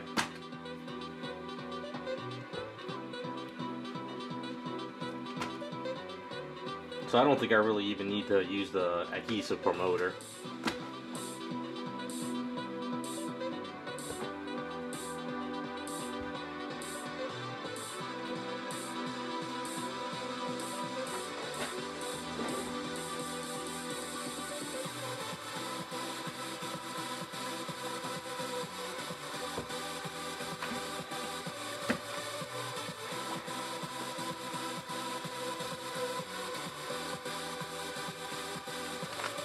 Of course, if you're not comfortable with airbrushing and you're new to it and you're afraid that you might pull your brush down and overspray here by accident, then yeah, you go ahead and you know, mask her all up pretty well. But if you take your time, a little spraying lightly, you could kind of build it back up. Let's see if we can.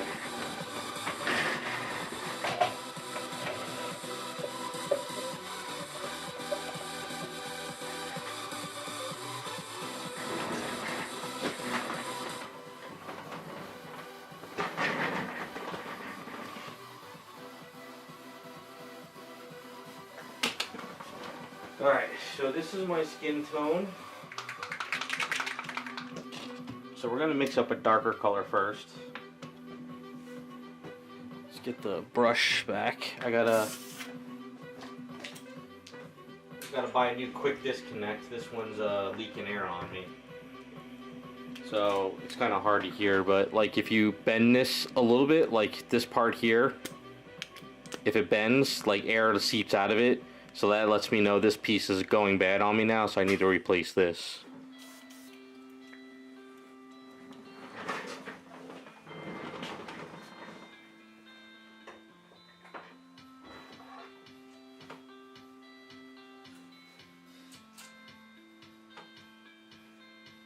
And I forgot to clean my airbrush today. I will. I'll make it through. So this is my skin tone, and then this is a burnt umber hue that I mixed up. So we're going to do a little bit of a darker color first.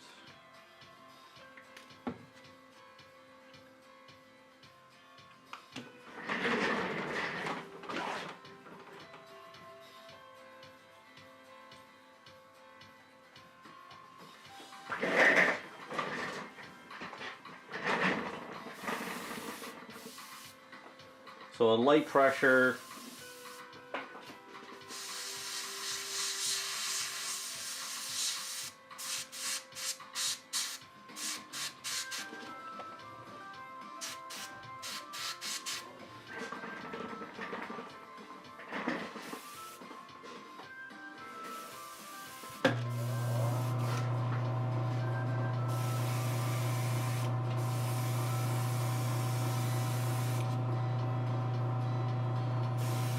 A little bit of the light color coming out.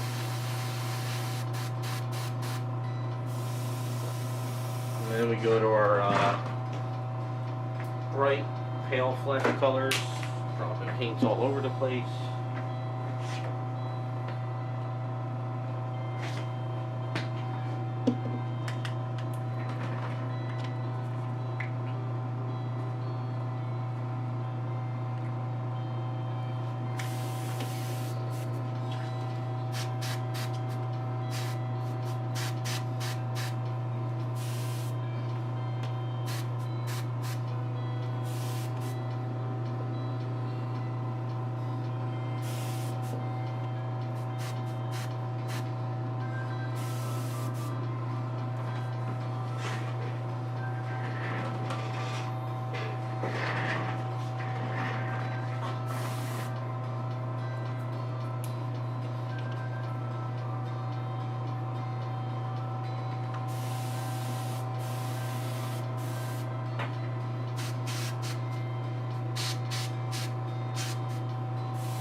Sorry, I'm just mixing up colors to try to keep blending. I don't have that exact formula.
I gotta spend like a morning or so cleaning out my airbrush.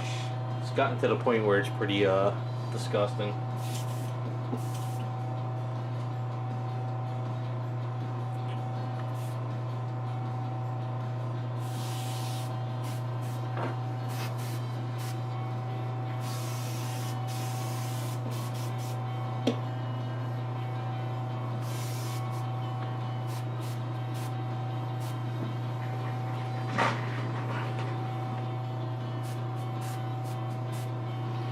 That should work.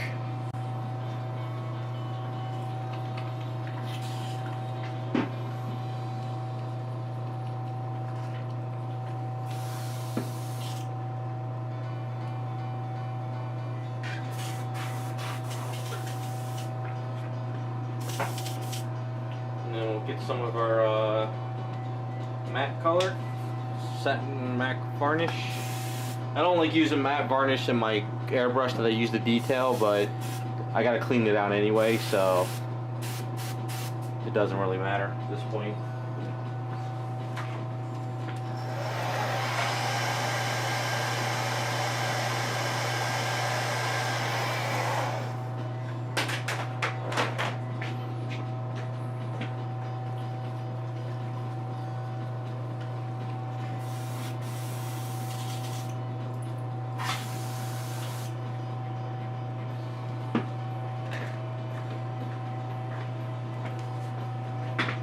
And we should be pretty good.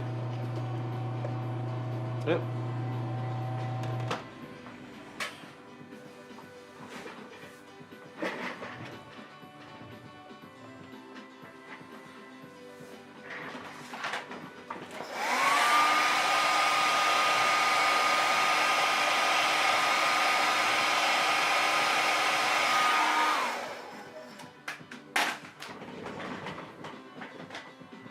It's a little bit darker.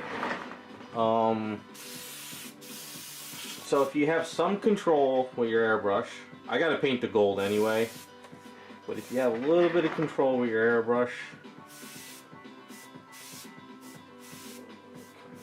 pressure down.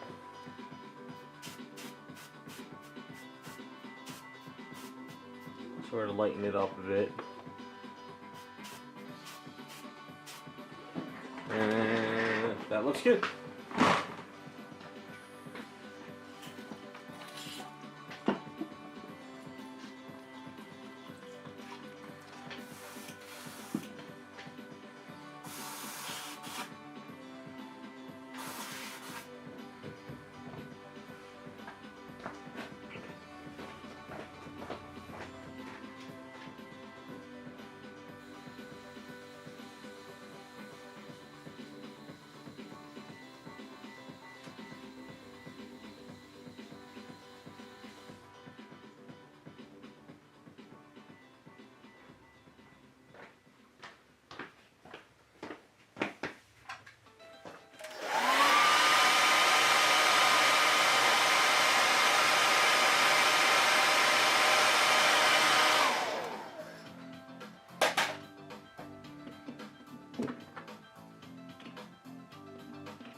Yeah, I don't understand this armor design at all. Like I said, I don't remember seeing it in the movie. Maybe it was there, but I don't remember it. If it's there, then I guess I'm wrong, but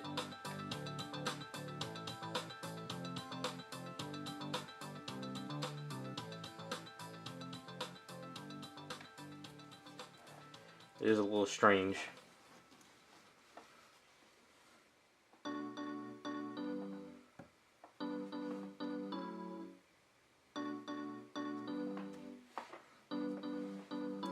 Now I know this isn't the Outclad Pale Gold, but sometimes I know the Pale Gold will actually bleed in an area, so I'll use a different type of gold.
Kind of cleaning up some of the edges there. Mixing up the skin tone colors I had before, just to kind of make it look like it's kind of deep in the area, shading it.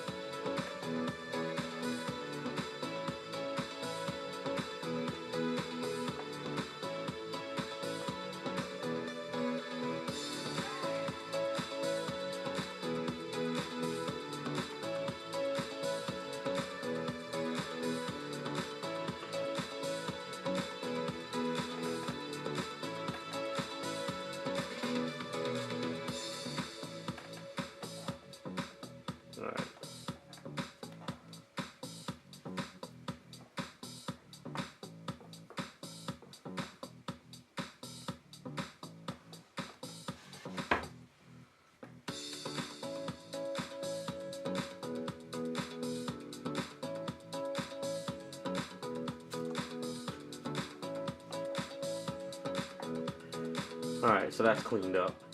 That looks better. Do some edging here.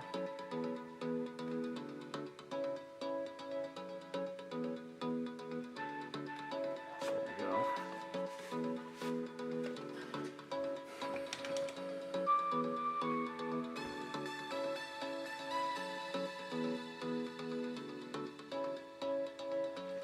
Yeah, I don't know. Is this based off the first movie or like I said, I don't know if this is a Liberty statue where they kind of wanted to do that behind it for this statue. I don't know. It's fixed now, so it doesn't really matter.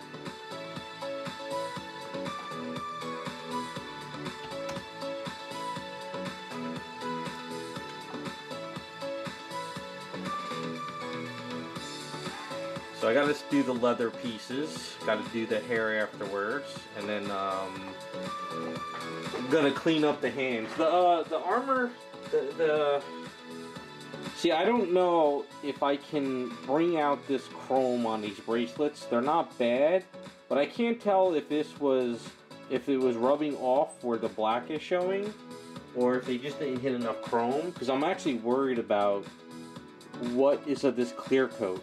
You know, I don't want to.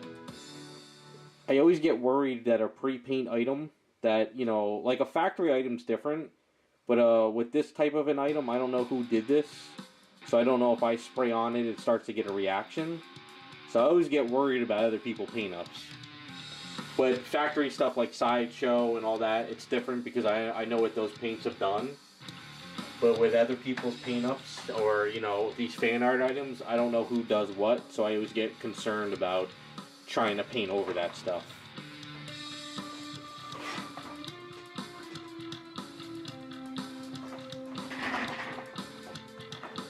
But so far, this is working out pretty well.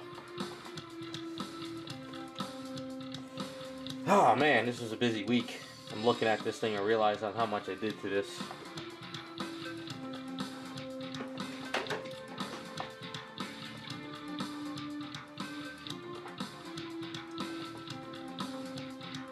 Where's the base?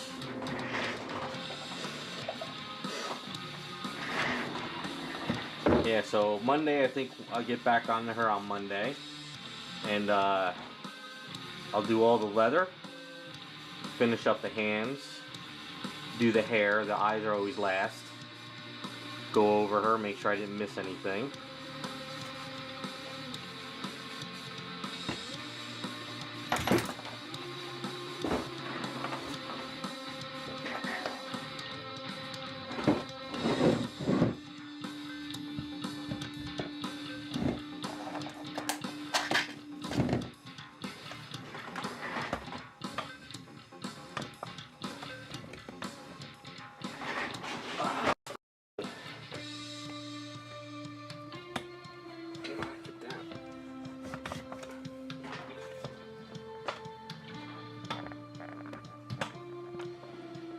Okay, so we'll do a little bit of an update on Harley. I need to set a day to get in the garage next week. So I got some items I need to sand down, plus Raz was kind enough to print out the hammer for us. So Raz found a really cool futuristic type of a hammer, like a metal hammer file. So we went ahead and we printed this out. I'm gonna have to prime it up, and then we're gonna put that on here. I forget which way it goes. Like probably this way. I don't know. There's a couple parts to it, so I have to see. Why aren't you happy with the hammer turned out? I think it looks pretty cool. Painted up in some Harley colors.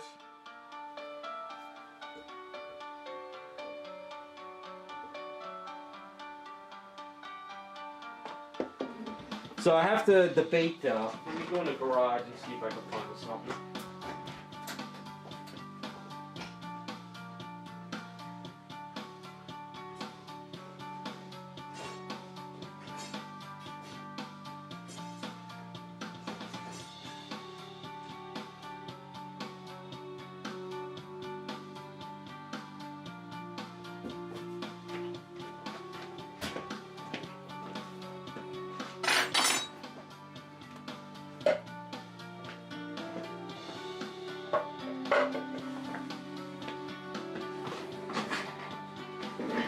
Alright, so what I'm thinking is I have hollow brass rods, which would be fine. So I'm thinking if I can take out the wood and put this brass rod on there, we'll have a really cool looking brass rod. And then there's these things that go to the hammer, I think, right? I don't know if they go on this piece though.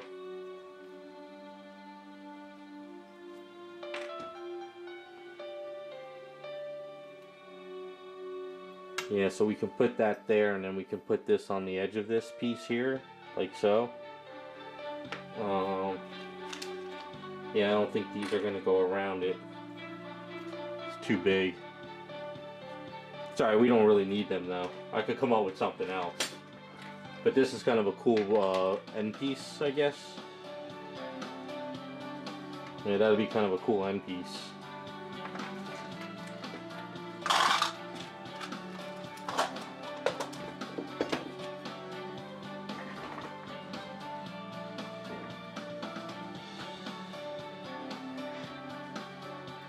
Yeah, I'll come up with something else, because what I could do is I could do something like, you know, we can do like a sort of like a handle thing over in here, you know, with maybe some rope type thing, you know.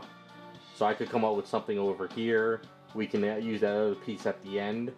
So I guess my question is, should we leave these pieces on her, or should we take these pieces off? That's the important question right now. Do we leave these furly things on, or do we take them off? Because if we take these off, I need to have something thicker of a glove that will connect with the magnets. So that's the only problem with these. So if we take them off, I have to design this in a way where, because I know there's a metal rod in here, but I'm not sure if the metal rod goes into the hands. But that's not a problem. If I take my time, I could Dremel all this out. And what I can do is, since this is hollow, I can Dremel out a little hole in this piece here. And then I could put eaves there. And then what I could do is I can lock that into this hand. Because if you do a solid rod in here, it's kind of hard to bond that to that. But if there's a little bit of a hole, that'll work.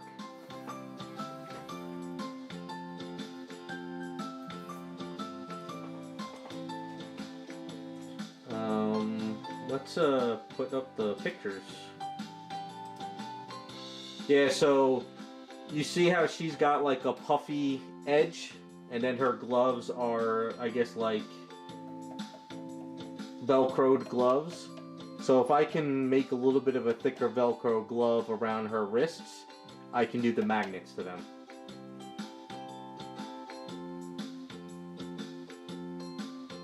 So I think we should do that probably, right? Take off the furly things and build this up, and then build out like Velcro gloves, because I gotta have some kind of thickness in the wrists to lock into place. And the other thing too is I forgot, Raz, is I needed to find the diamonds for her piece, and also the shoulder piece. We forgot about those.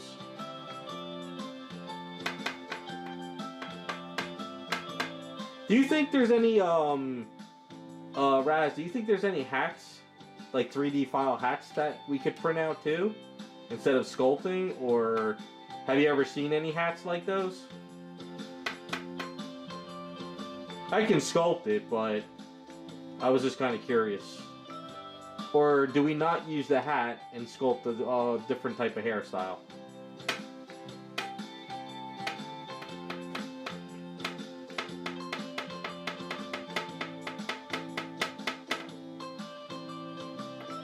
But I think this piece, where does it go here, Raz? Or does it go in here? I guess it doesn't really matter, right?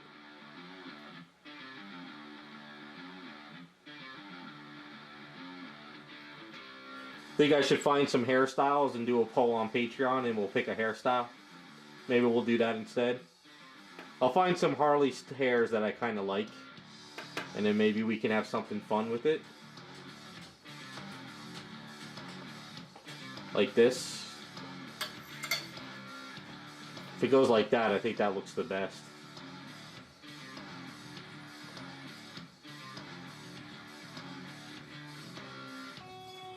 Okay. Alright, so I need to get in the garage one day. I need to chop this out. So I think the best way of doing this is I'm going to take off the wooden rod, okay? Then we're going to put her hands back on her body, like so. And I'm going to make this piece attached to where it should be.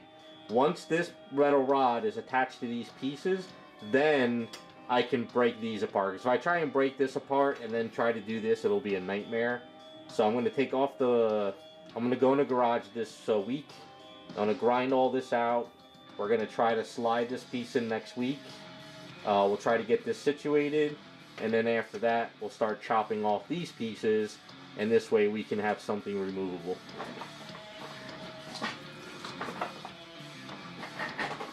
So, but this is the other question this is the other thing that's going to be an issue. So, if we do a hairstyle, whichever hairstyle we come up with, the problem is it has to be a hairstyle or a way that I can put the hands in her first and then we can slide the head on and it goes over the rod. See what I'm saying? So we can't do a hairstyle that's not going to be able to go over this rod. And nothing that could go underneath of it because it won't look right. So we have to come up with something, you know, maybe, do they have ponytails? Do we want to do short hair? So we gotta figure something out.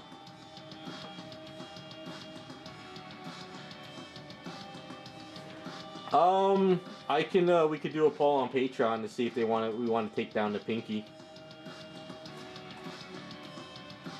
I mean, I personally don't care. But the hair is kind of where I'm like stumped at the moment. I got the idea for the hammer. We can go ahead and start building the hammer next week. We can start figuring out, you know, the gloves, and we can get all that working. But I'm kind of stumped on the hair. And I want to leave it up to the Patreons to figure out what they want to do, you know. Now, the other thing is she doesn't have ears, and I'm kind of bad at ears, so I'm kind of hoping that we can pick something that might hide the ears. I don't really want to sculpt ears. I'm so bad at them.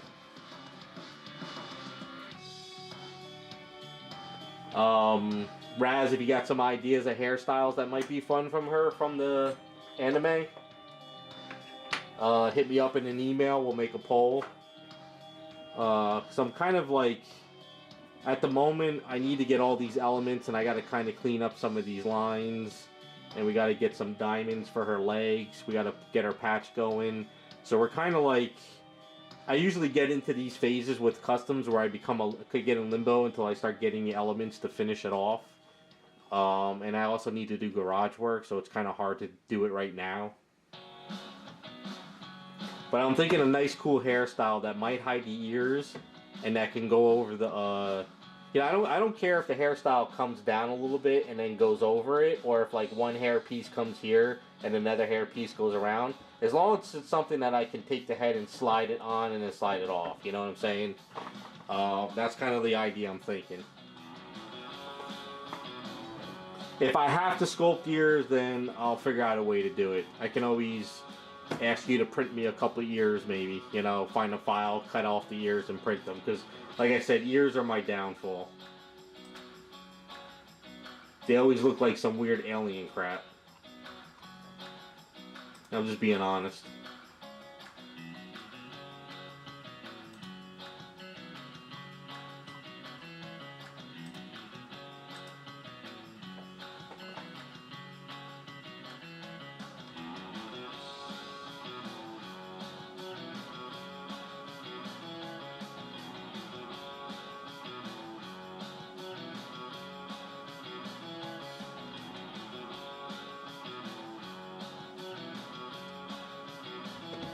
Well, like I said, I don't mind doing ears and sculpting around the ears. If Raz doesn't mind printing me up a set of ears that I could kind of just glue on and attach, that's fine.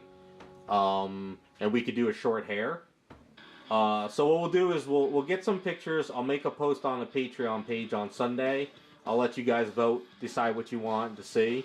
And if we have to see ears, then we'll just what I'll do is I'll find diamonds down here that we could print out, and the badge we can print out, and then I'll see if Raz will print out ears, so we'll get a whole bunch of elements I could start adding on to her. Is there anything else that we should do that you're thinking? So I figured if we put diamonds down here, it'll work. And then we get a badge for here. And I think that's about it. Unless you guys, do you think we should put a diamond or anything on her outfit, or leave the diamonds out? We also have to do her collar too, so I also got to get the collar done too. Once I get this set up.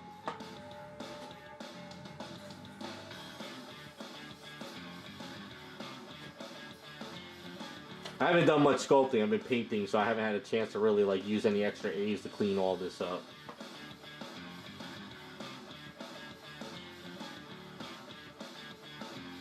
Yeah, I still have the handcuffs.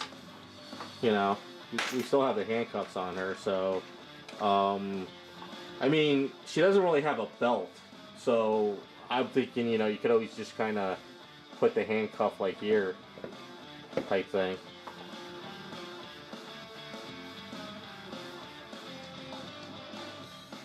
Right? Something like that. So where else can you put the handcuffs?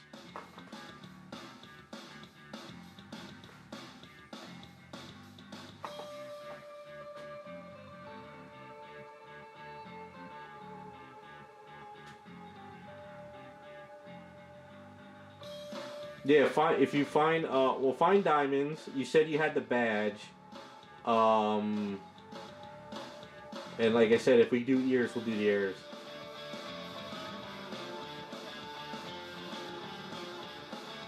I don't mind having like the handcuffs here, because if you don't want the handcuffs there, you can take them and you can put them over here. You know. Oh, so the other thing is, I am getting 2 poison ivies, the new poison ivy from Pop Culture Shock, because I like the new one. And I got an extra one because I'm an idiot. I don't know. I was thinking of doing a custom. But my old poison ivy I'm going to customize, so I'll actually have another set of handcuffs. So I could leave one set here and another set here too. You know, you could do 2 sets of handcuffs on her. You know.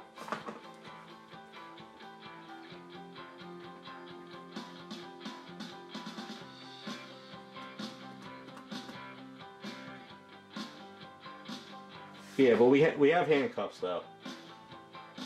Not poison ivy. I'm sorry. The poison. The poison from Street Fighter.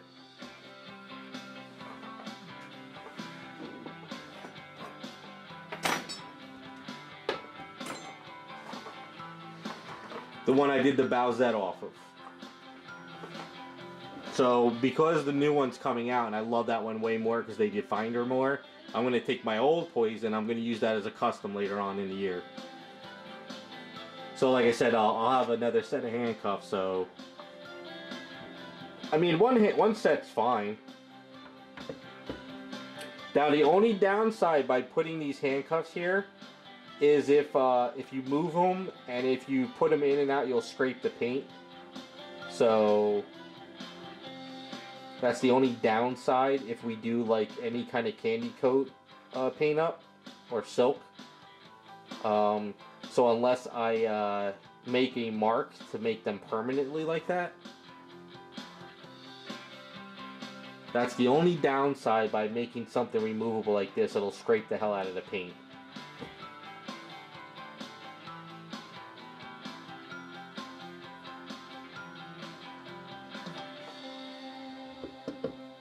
Now, personally, I don't mind if it's removable, but I guess the other thing too is if I do this piece over here and I make a puffy, I might have to sort of make sure that this could go in and out, and then maybe I'll scrape a line here and then maybe put a dab of glue and then leave it glued in at the end. I don't know.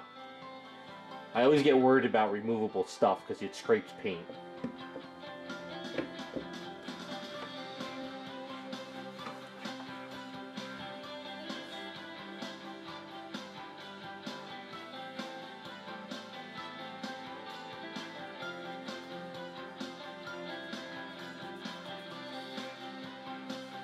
Alright, so we have diamonds, a piece for the zipper, a shoulder badge, and we have to figure out the hair.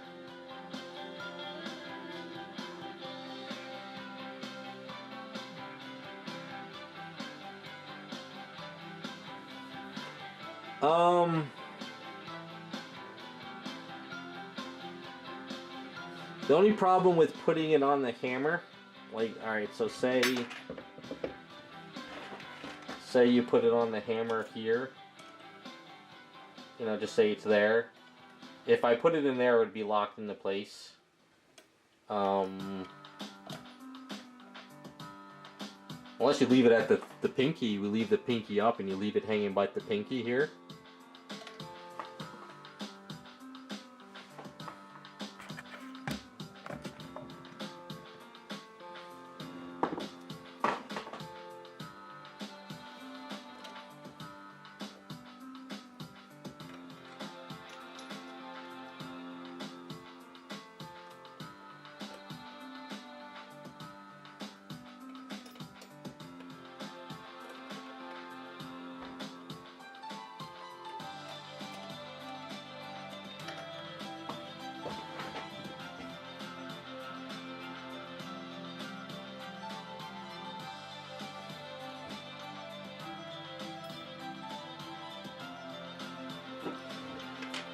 All right, so well, let's run another idea with you guys. So we do know. All right, so we are basing it off the artwork. Now, there's nothing wrong with doing a little bit of our own take on it. I don't know. I'll run the idea by you guys. We'll see. And then, like I said, whatever idea people sort of like, I could always. It's kind of the Patreon's choice, though, so people got to vote on it. We could give her a belt if we wanted to, right? And then we could put pouches on the belt. I'm just kind of spitballing here. You know, you can put a pouch on the belt. They do have belts, right? I don't know.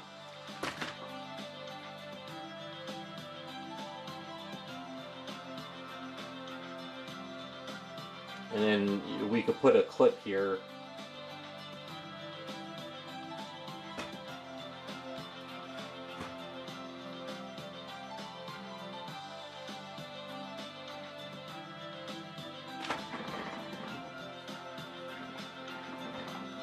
What do you think? Something like that, maybe? So if we put a belt around her, we still would, you know, don't ignore this. You still get this wrinkled area, but then we can put a clip here that has the handcuffs.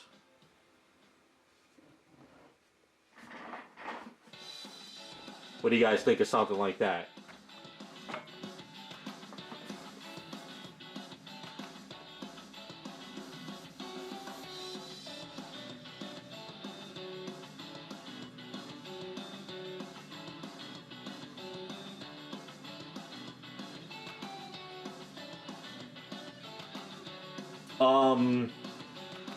Maybe put a Batman belt on her. You know, get a Batman symbol. Like she stole Batman's belt. I don't know.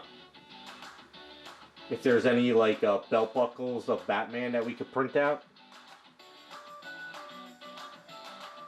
Let me go grab something to drink. You gotta think about it. Give me some feedback.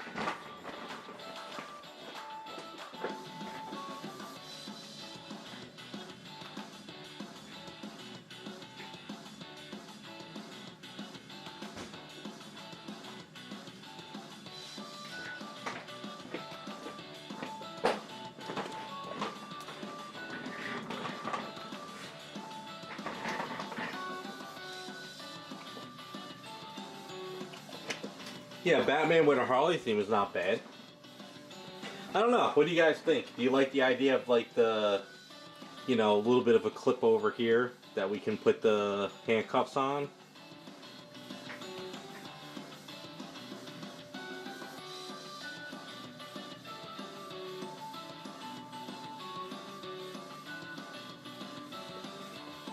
A plushie, what, for the base or something?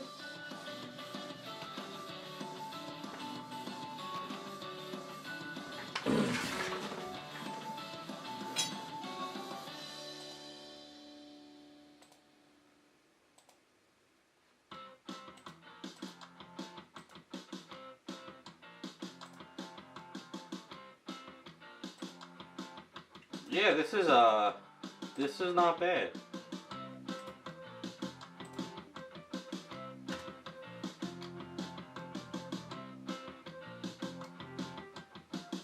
Yeah, the only problem is I don't want to go too crazy with like elements, because like I'm not made of money to put too much into this stuff.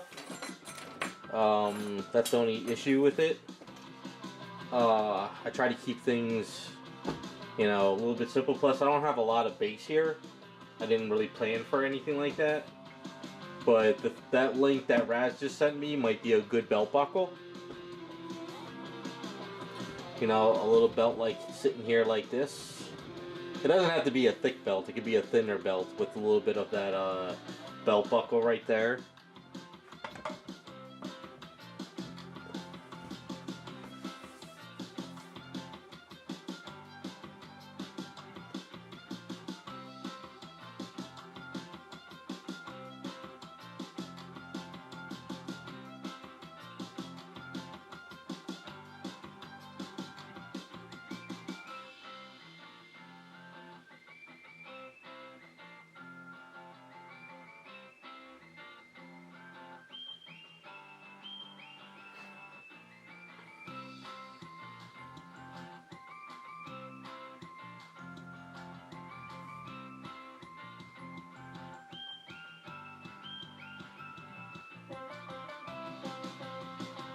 Well, that link that Raz just sent to me could be a good utility belt for her. You know, I just threw this together. But I could base the belt off of like a Batman belt.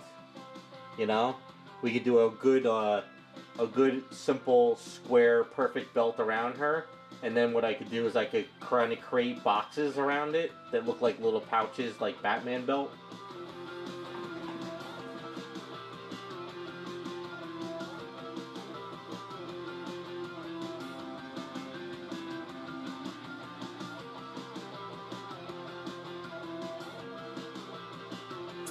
Well, Raccoon, it's not that I want to get it done fast. I'm okay with this is kind of a Friday thing for people just to kind of give me feedback on. So it's not like I put a lot of time into it during the week. It's just something I throw on the side. It's just that I don't want to get to the point where I'm printing out tons and tons of crap to add to it, because then at that point it's like I spend so much on the statue and then I'm spending money on, you know, I have to offset my costs with these though. That's the only issue. So I try to keep things simple, but try to do it from like, you know, without going too crazy.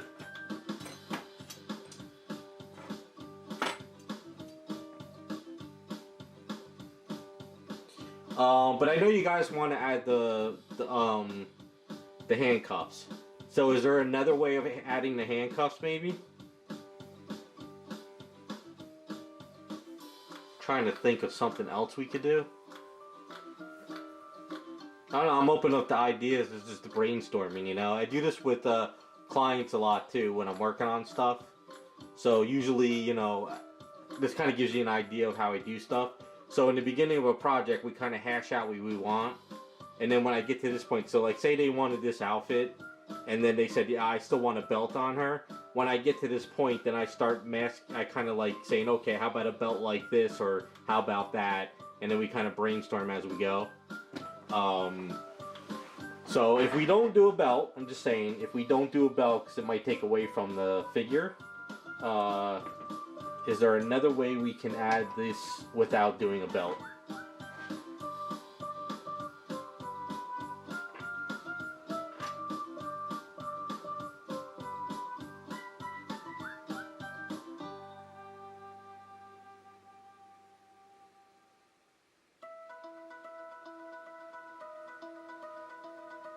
Trying to think of where we can.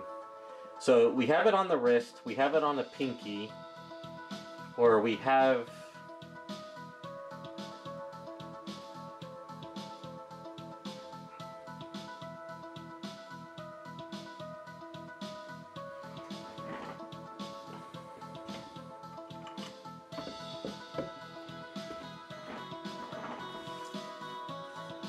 I mean, I like the wrist too.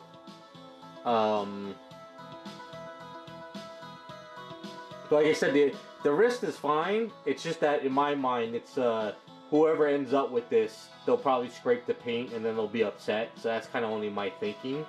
I can fix it though, where I can put some Aves there, and I could put this piece on it and kind of create like a locking kit part, and then at the end of it I can just glue it in, and this way it never really moves. That's a possibility too.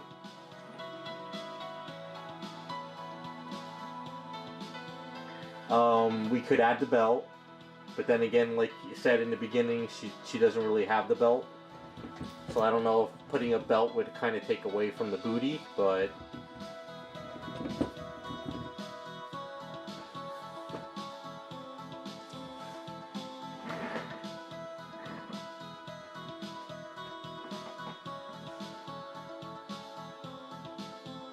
flocking, or you mean locking an item?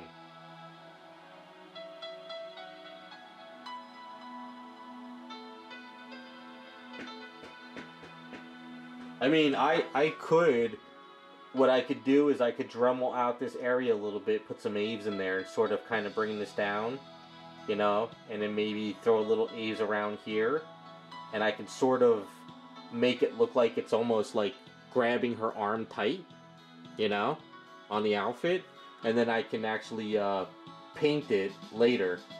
That we could do. Alright, so let's run that by you. So how about, what I do is, we do everything we need to do on her first. We get her all cleaned up.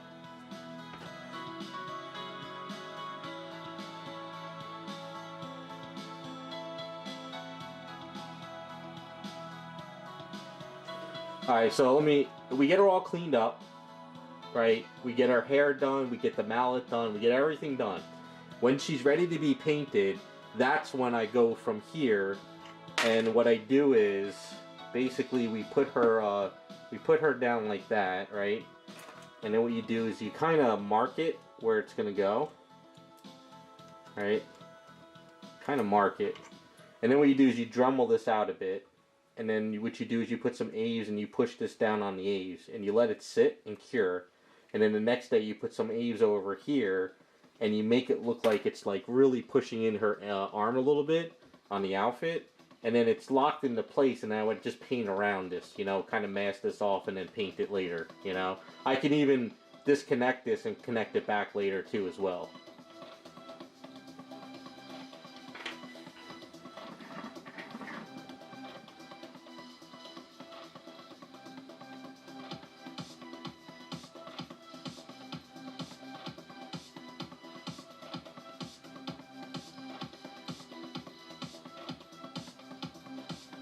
Yeah, I know what you're thinking, Jacob. It's not going to work, trust me. If there was a way of doing what you're talking about, I would have had that idea done a long time ago. It doesn't really work like that and stuff. But I see what Raz is saying about more of a Harley theme. So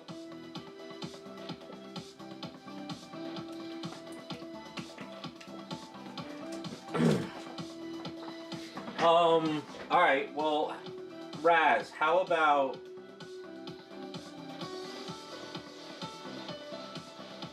that thing you just sent me? That Batman symbol with the Harley thing? How about we use that as our zipper? Why don't we put that little piece here, and then we use that as the zipper?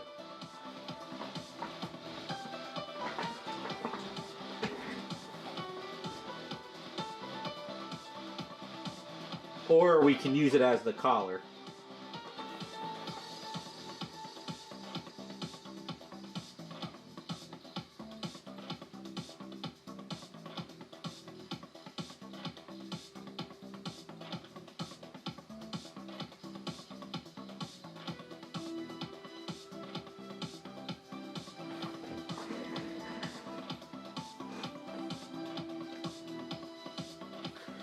Alright, okay. Like I said, I didn't add a zipper here because the zippers I have won't really work. So I didn't put any kind of zipper tool in here. And to add a zipper now wouldn't really wouldn't work that well.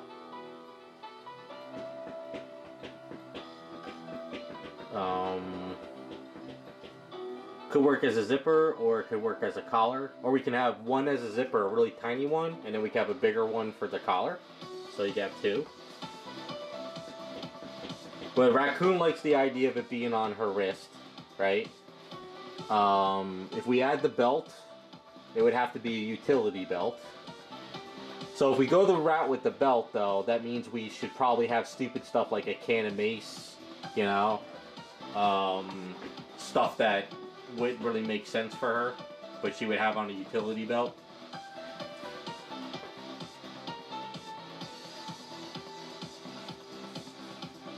Yeah, I don't mind it being here. I would just have to... It'll have to be in the front. Well, let's see, kind of... Yeah, we can leave it like at an angle like that. And I can lock it into place. So, I mean, when I say it's going to be like this, it's not going to be at the point where it's like, you know, cutting off her circulation, but it could look like at least it's, you know, it's kind of tight around this area here.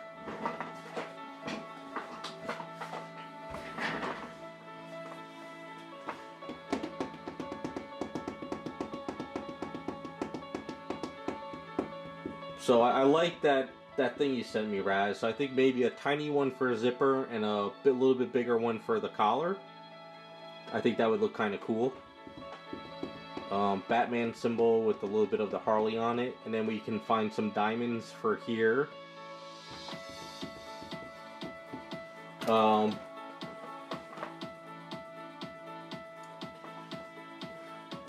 Now, just to be sure, you guys don't think we should do any type of diamonds on her outfit, right?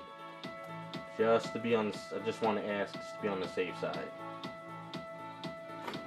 So we don't want to do any diamonds or anything.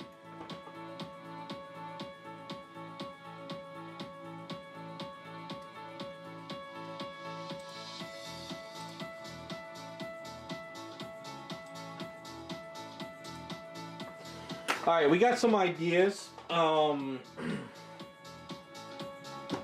going to let the patrons post. Now, I know not all the Patreon members vote on anything. People just support me and they don't really go into the Patreon much. But I'm going to make a poll on Sunday, and whichever voted, that's what we're going with.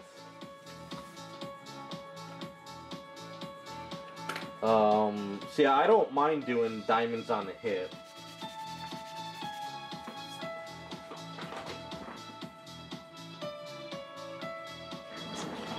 That's alright, Raz. You don't have to. Like I say, it's just to help support me with the channel. I have my sheets of diamonds. Let me cut one out.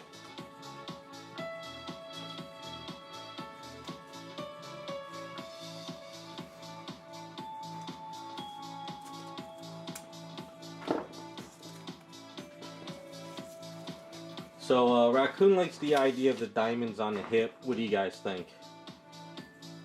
We can put diamonds here. Or we could go maybe more on the hip. Usually she has 3 diamonds like this. Yeah, Raz sent me a picture of that emblem, and I completely forgot to have him print it out for me when he did the mallet. So...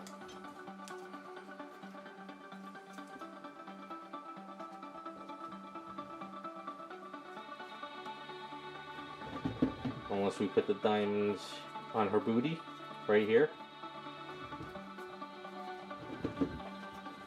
Or should we do it on the hip instead? Maybe right here.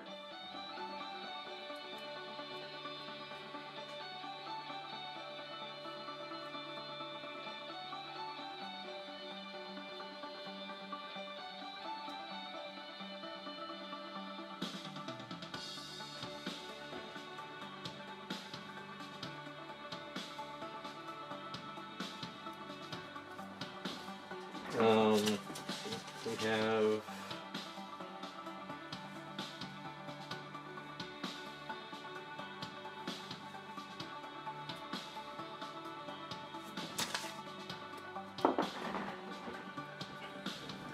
we can do a set of diamonds on her booty, right?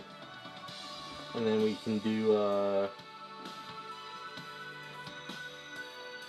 2 diamonds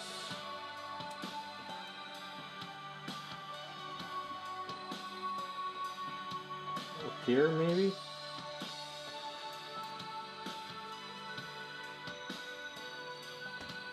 I think I have to keep them in the front.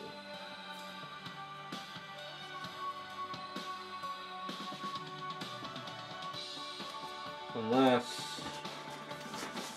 I don't know, don't be shy, guys. Give me some feedback. Tell me, I'm not gonna say your idea is the worst idea in the world, but... So, sorry, kind of keep it down a little bit. So, what if we do... We don't put any diamonds in the upper body, but what if we do a set of diamonds here, right? And then we do a set of diamonds on her booty. So there's a set here, and then there's a set here. What do you guys think? Or we do a set here, and then we do a set up here.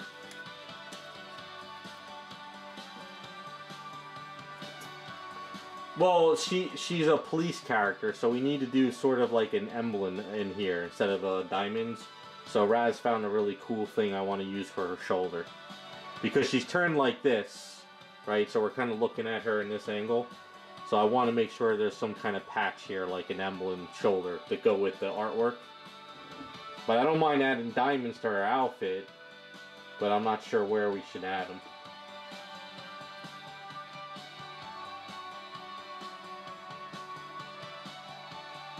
Yeah, you sent me one. I saved it. I had the file, so I'll find it again.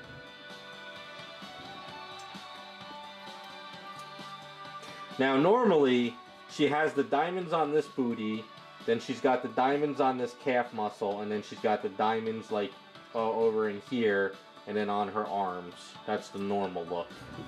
I don't know. So it's either diamonds here, or diamonds on the booty.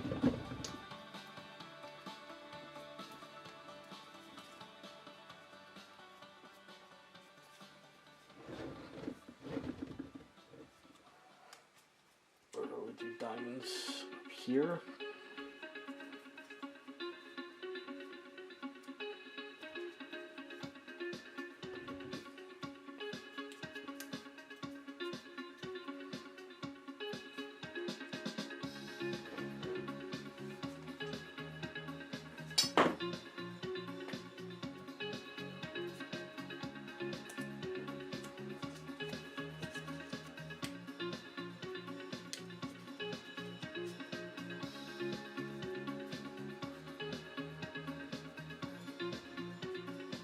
Or do we do diamonds like that?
I mean, I kind of like the set of diamonds right here, at least. I don't know, I kind of like that right there, at least. And then if we turn her and we're looking at her, we're thinking one over here, up here.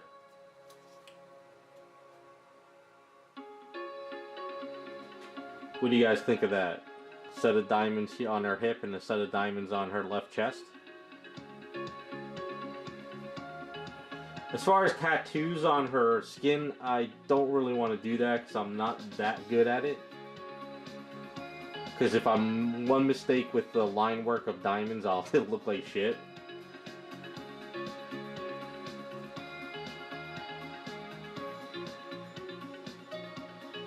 So you guys are thinking maybe this might look good. Let me see if I can sort of draw it out real quick.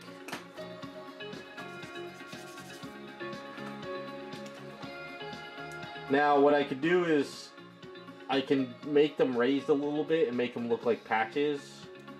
So I'm actually experimenting on a Harley like that for something.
The right side of her leg, you mean more right here? This is where skin is showing, so I'm not putting anything on the skin. And these are going to be like stockings. Yeah, we already talked about the clips. I'm going to put diamond clips here. So it's going to be like diamond clips are going to go here and there.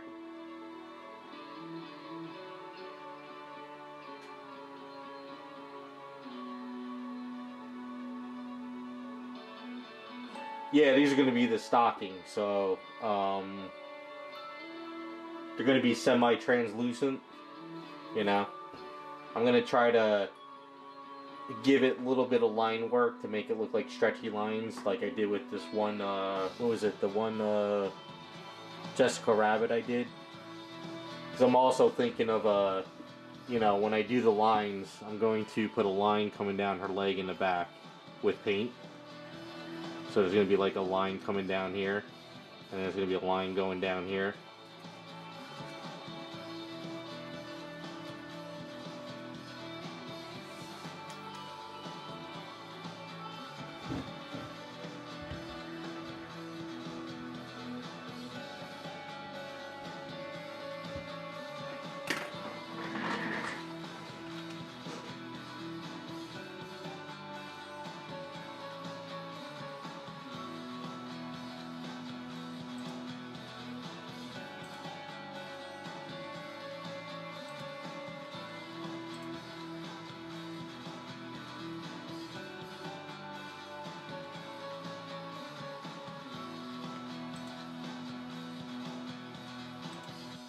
That's not bad. I don't think this is the one I was thinking of. I see what you're saying, Jacob. That's what I'm saying. We're brainstorming now, trying to find some elements. There was something I saw a while back on the CG Trader site. I'm gonna see if I can find it now. Yeah, I just want to brainstorm with you guys, kind of just come up with some ideas. I mean, we don't have to put diamonds everywhere. Alright, let's see. Let me go to this trader site. There was something I saw a while back that I liked, these diamond patterns. I gotta see if I can find it again.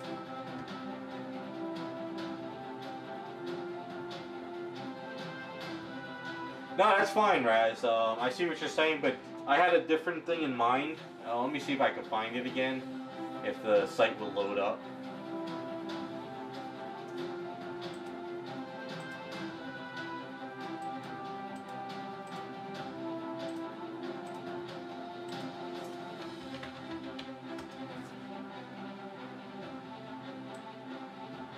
I should have saved it.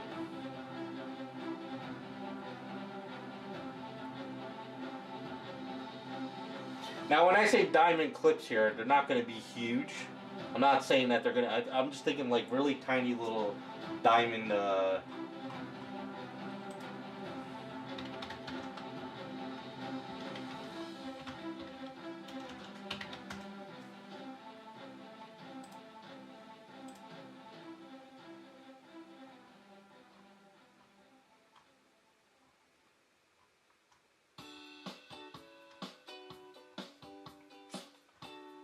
Damn it! I should have saved it.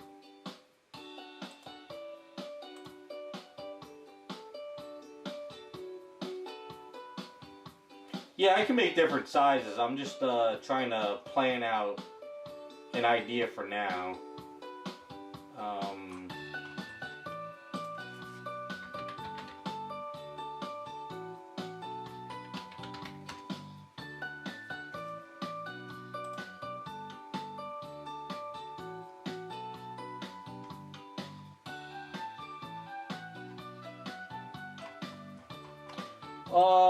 It's called a spade, right?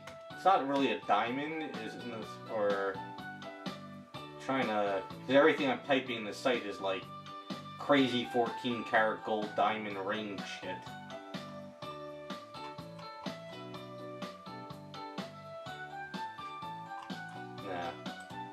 Nah. Diamond hard.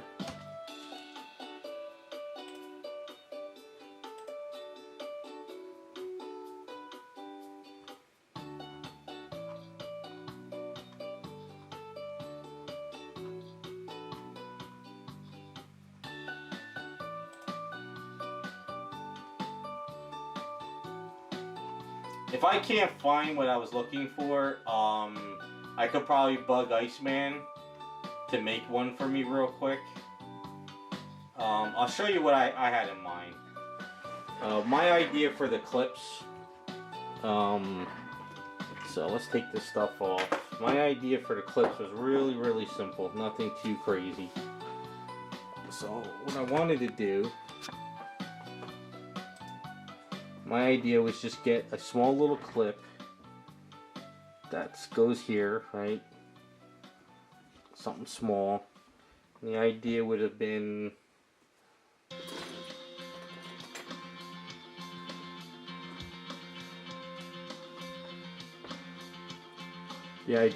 just kind of take this off, take that off.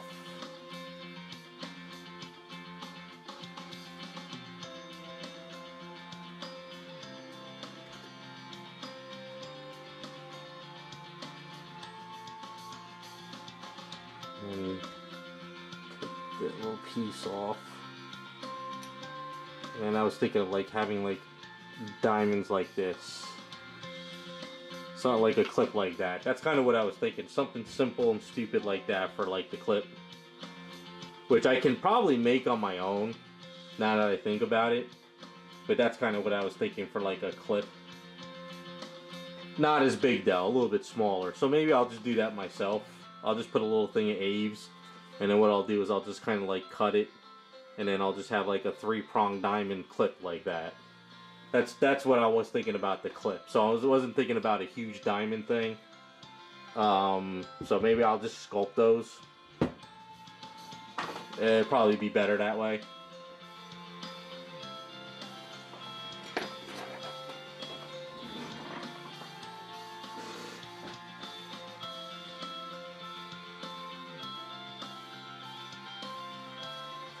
Yeah, so that was my envision of diamond. So it looks like it's kind of holding it up, and it's a little 3-prong, and maybe a little bit smaller. Yeah, that's what I wanted to do. I saw a file, and I should have saved that 3D file. So what I'll do is maybe I could just sculpt it myself, because it doesn't have to be as big. It could be a little bit smaller. You know, a little tiny area here with diamonds type thing, looking like a little clip. That's kind of all I was thinking about for that. So this way it wouldn't really connect with like anything big. And then the one that's over here would just look like it's kind of like dangling from it, you know? It's kind of like 3-pronged dangling, and it's not connected to this.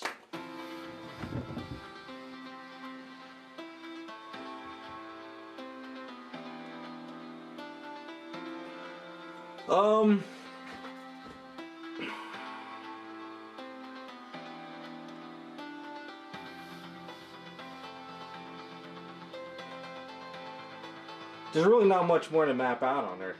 I know what you're saying, Jacob, but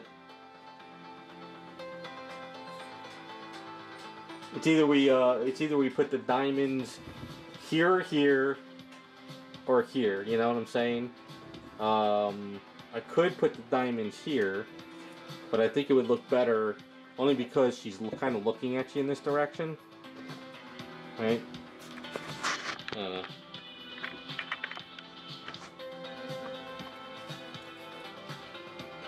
I could put the diamonds here, and then we could put the diamonds. You gotta always space them in separate areas.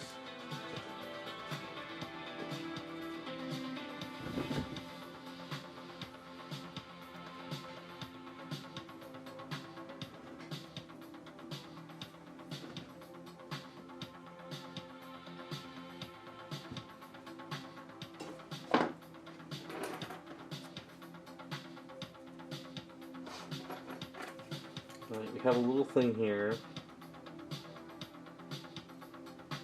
We have a collar up here. I mean, we don't have to do that bat symbol collar. I could do something else, you know. Sort of collar up there.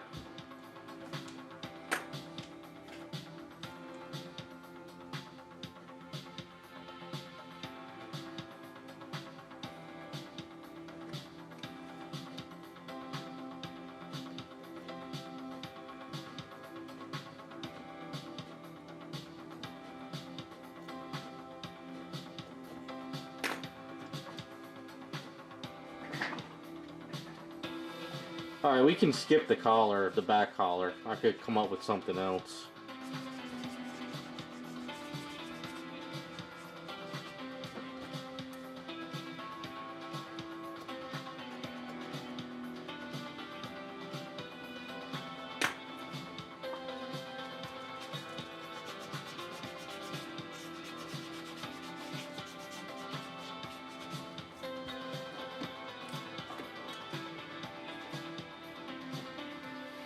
Like I said, I was just coming up with some ideas, trying to think of some stuff here.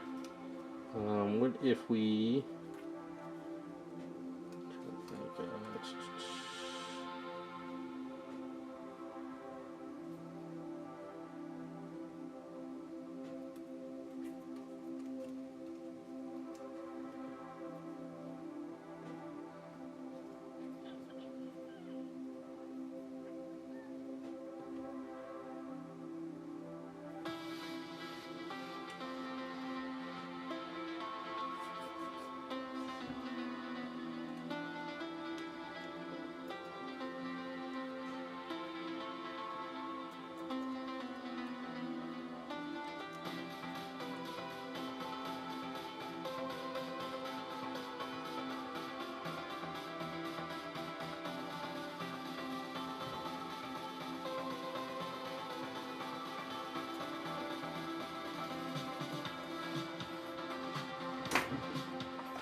is on her chest too much? And then one back here. So one back there, and then one on her chest here. Just don't forget, we're gonna have a police symbol here, right? We're gonna have that police thing there. Something's going here. We gotta have some kind of badge type of symbol thing here, right? We can have this here, and then we can figure out. We can do like a collar with maybe like a big round piece collar type thing, almost like a choker, big choker thing, maybe instead.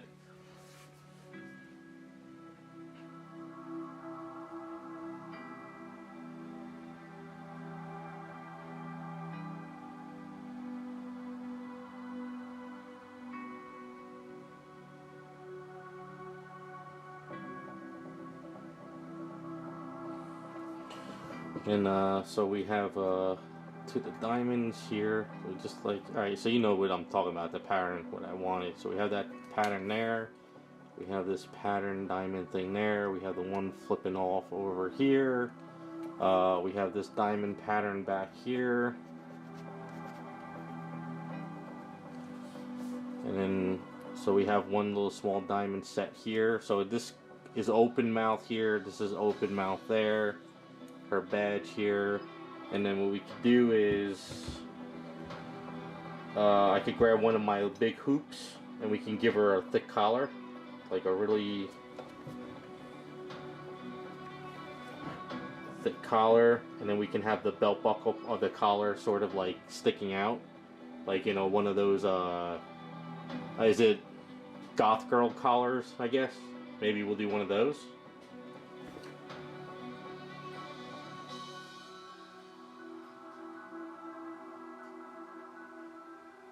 A clip at what? A clip here? We're talking about a clip here? I mean, I could put a little tiny little notch thing here, but the zipper is going to be right here.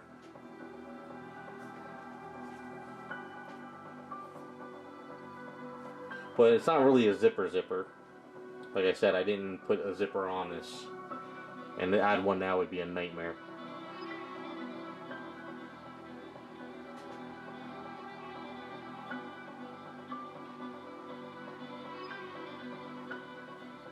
Yeah, but don't forget that the control art is already zipped down, and it zips up this way, but we have a zipper coming down. Yeah, so we have an open...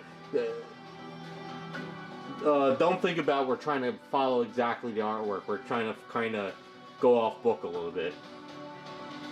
It's kind of a what if. It's not really exact. So, are we good with putting the diamonds back here and then the diamonds on her chest? Now, I'm not going to sculpt, I'm not going to like grind out lines. I'm actually going to have these raised off the item and make it look like it's stitched into it. I'm not going to like grind it out and try to make perfect lines because it won't really work.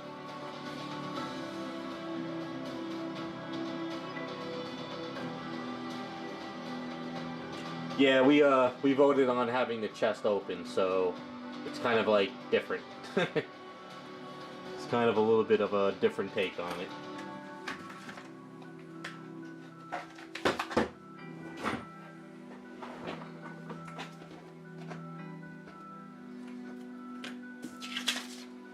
Okay, so we're getting somewhere. So what we have to do now is next week what we can do is I can start doing the diamonds next week.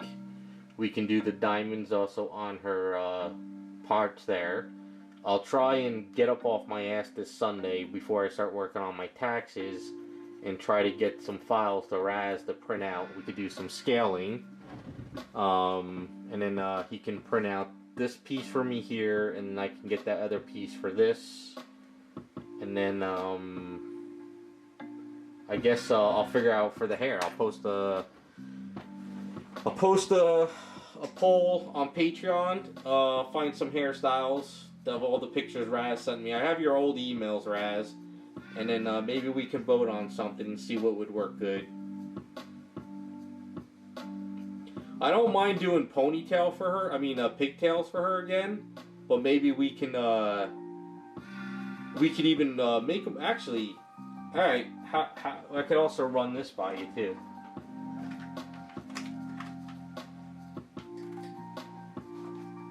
Well, for Jacob, for the badge, I want to see, the one Raz sent me, I think had like a Joker face in it, so I think it might look kind of cool. Oh, don't worry, Raz, I'm not worried about you printing anytime soon. I still have to do the mallet, so... So, this is kind of what I'm thinking. So her outfit is tight, so we don't have to worry about flow. What if we did pigtails on her, right? What if we did pigtails? But instead of making the pigtails downwards. What if we gave her pigtails, right? I don't know. I'm thinking outside the box on this one. I'll put a post on the Patreon, but what if we did pigtails on her, right? We had her pigtails, but instead of them, you know, like, you know how like her hair kind of comes down, what if we did them like flowing? You know, what if we did pigtails, you know, like hair, but they flowed, you know, like say we did one like that.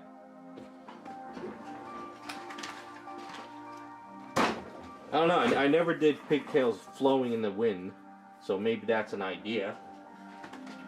If Raz finds a set of ears, we print out ears, and then we can, so this way I wouldn't have to really worry about, you know, we can do like the pigtails like flowing in the wind type thing, you know?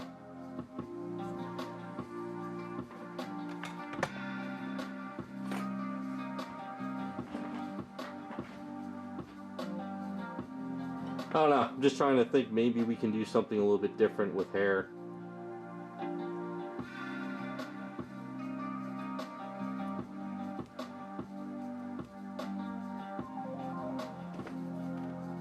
Okay, I'll run that by Patreon. Maybe what I'll do is I'll go on Google, find pigtails flowing in the wind type thing, come up with something.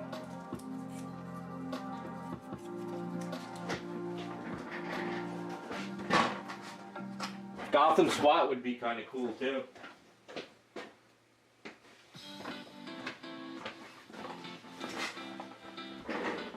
Okay, so before we close up the stream, we got kind of a game plan now. Are we kind of thinking we'll take the handcuffs, we'll lock those into place. We will put a metal rod up on her like so. We will put this futuristic mallet on it.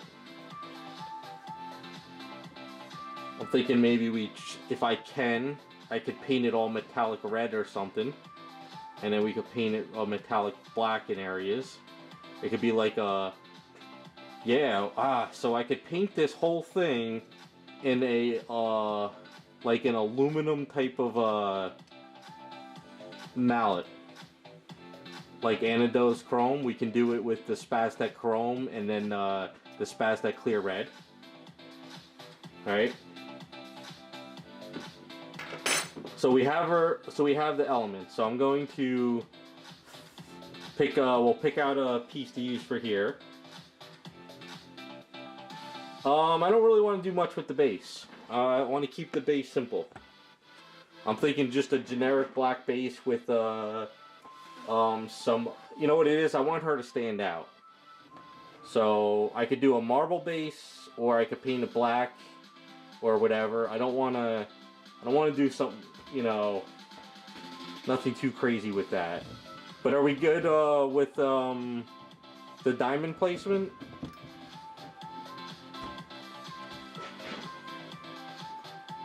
I think those would work pretty well. So I think we just got to vote on the hair.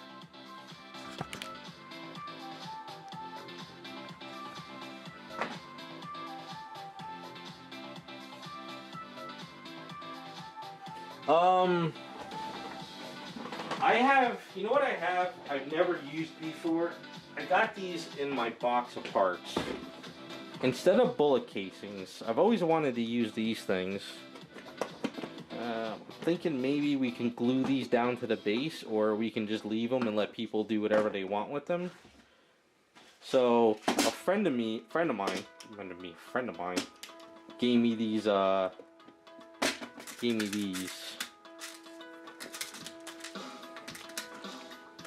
How about, I mean, I have colored ones too, so let me pull these out. You guys might like these. Shit. I don't know. I thought these would be kind of cool to maybe add to the base.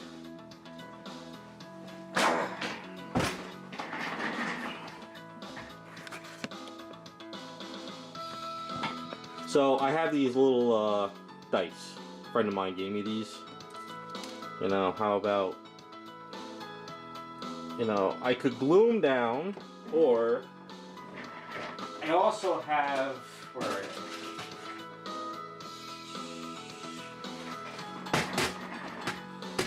I think I saved them.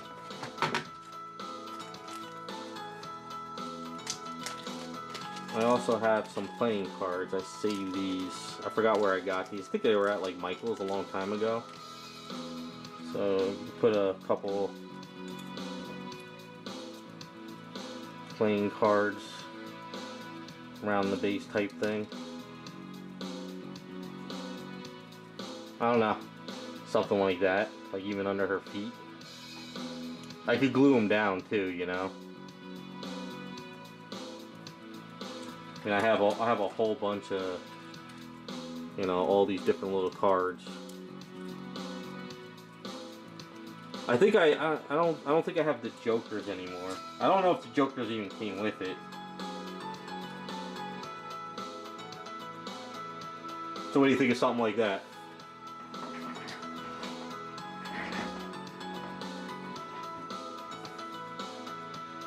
You want to find dice like these? Just go to like a Michael's or look on eBay, like doll dice or miniature dice. You'll find them.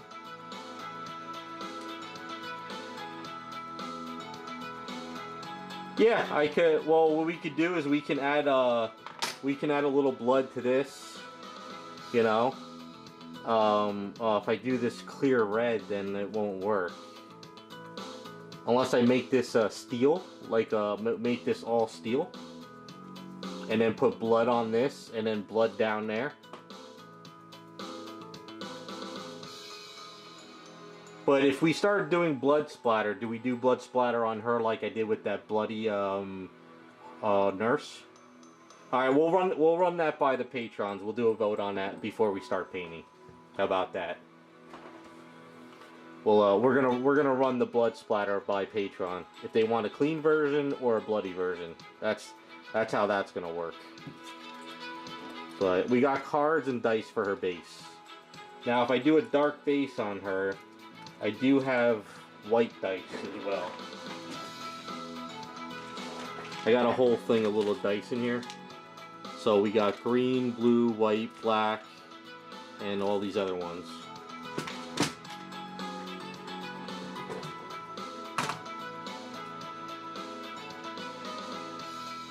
So white dice on the bottom might look pretty cool. Actually, white dice and green dice. Green for Joker and white. So how about that? So if it's a dark base, we have those colors.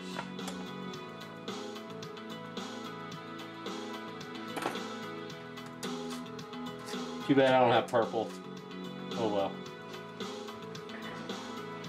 Alright, so we got an idea for the base, simple and stupid. We can glue them down.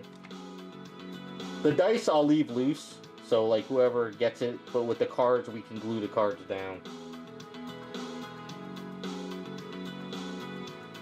Yeah, so we could use the green and white. Too bad I don't have purple. Purple would have been green and purple would have been cool. Yeah, these dice are awesome.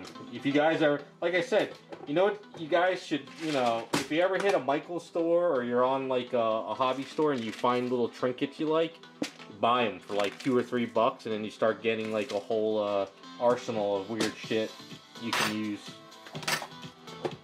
I don't think I have anything else. Let me look at the other stuff. You know what I could do, Raz, too? I have some gears. I can even like maybe glue gears to the piece here. I don't know how that would look though. I have smaller gears.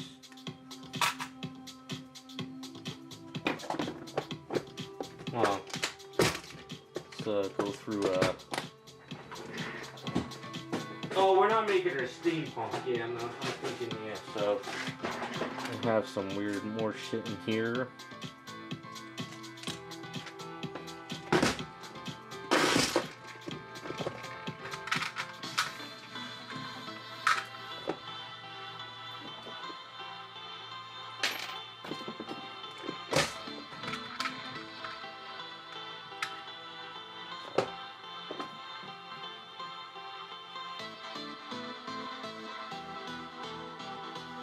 Put a little heart on there so she hits you, she loves you.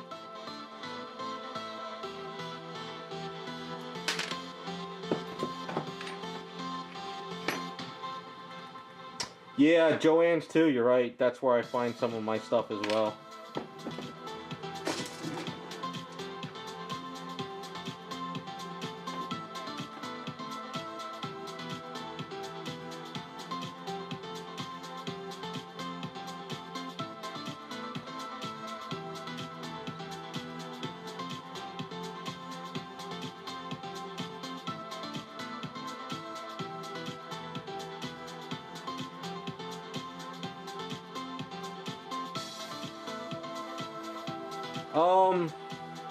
I'm thinking with the collar though, I'm going to do the round. This is a little bit bigger, but gives you the idea what I'm thinking. So for the collar, what I'm thinking of doing is getting a hoop, and then I'm thinking of going like this. So you put the collar through the hoop like that.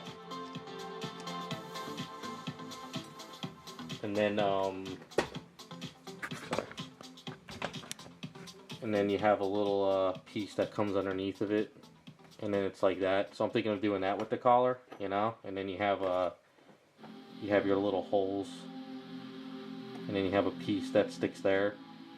So I'm thinking that for the collar type thing.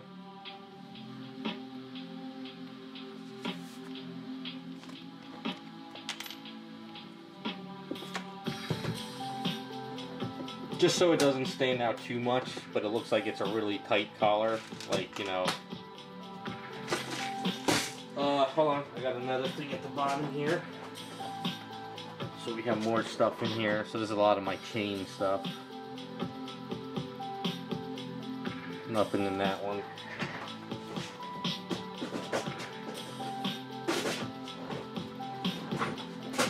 A lot of this stuff is from past projects. I don't think there's anything else in here.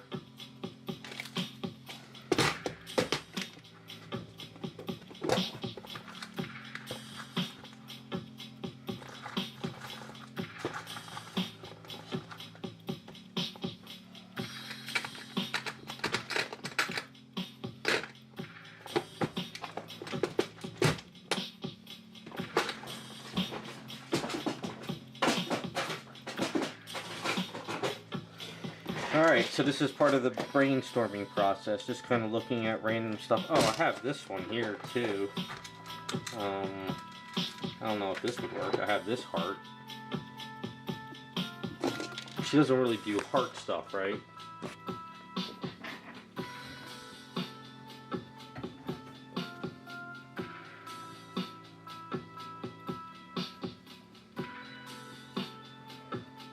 Yeah, I don't know how that would work. Might be a little too big. I don't know. Yeah, it doesn't really fit her. She's not really wears hearts.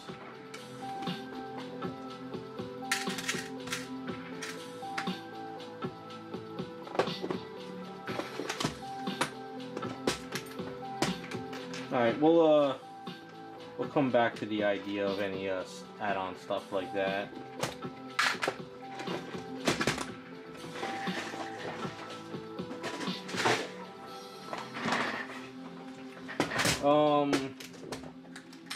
We could also, for the hell of it, we can also put a rose on the base. I can cut this piece here off here, and then you could also put like a little flower with all the cards and stuff. I don't know.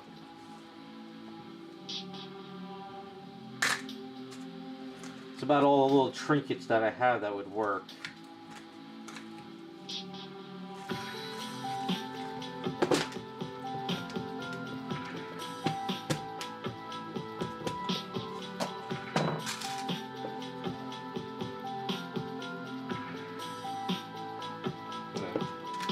All right.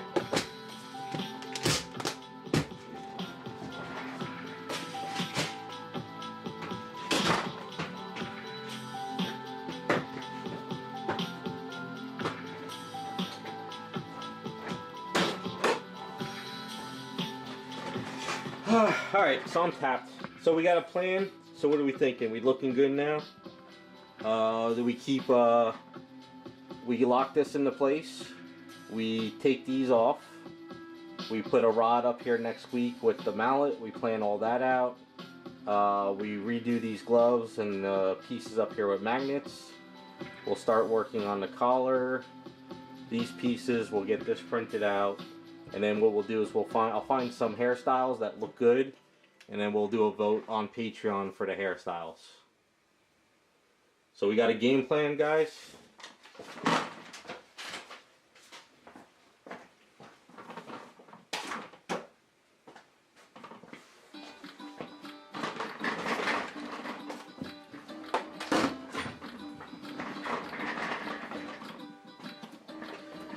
One last question. I'll just gonna throw this out there.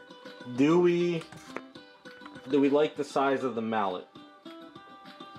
Do we keep it that thin, or do you think we should go bigger? I'm just kind of running this out. I mean, I don't think it's that bad. I mean, honestly, can I just rip off the mallet anyway? I'm going to. No, I can't. I'm gonna break the hand. You know what? I'm gonna go in the garage and chop it off real quick.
Holy crap, they put a hell of a friggin' rod in there. Whew, that thing wouldn't even saw off that well.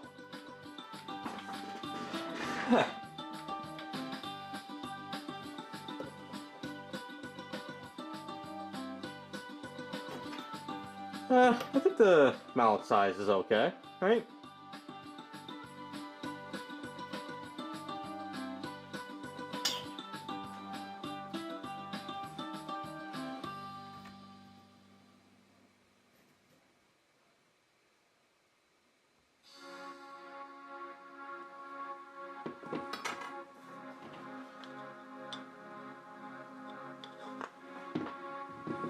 Yeah, I think it works. So once I start adding other stuff to it, I think it'll look a little futuristic. Yeah, I think it'll work. I just wanted to double check, that's all. Okay. Holy shit, that rod was hard. Oh, it's gonna be a hell of a... I'm hoping that that rod isn't bent into this hand. That's good, it probably is.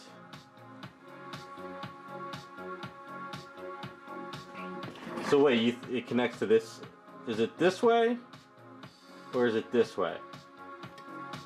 This way?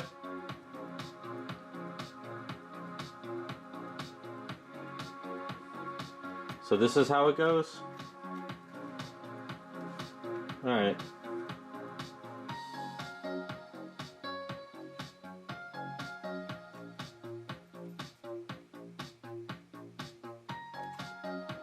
Not a problem. Was this piece supposed to... Oh no, it doesn't go there.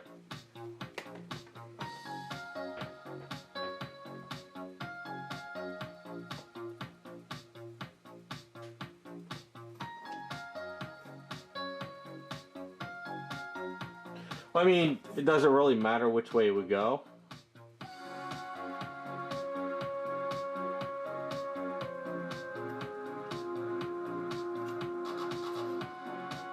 I kind of like it this way better though. I kind of like that. I think that looks a little bit better. I don't know, I kind of like it this way better because I like the way the top kind of angles up. Whereas this way, it seems like... I just kind of like it that way. It looks like this goes into it more, you know? I don't know, I just feel like this way would look better. It looks more like a hammer coming down.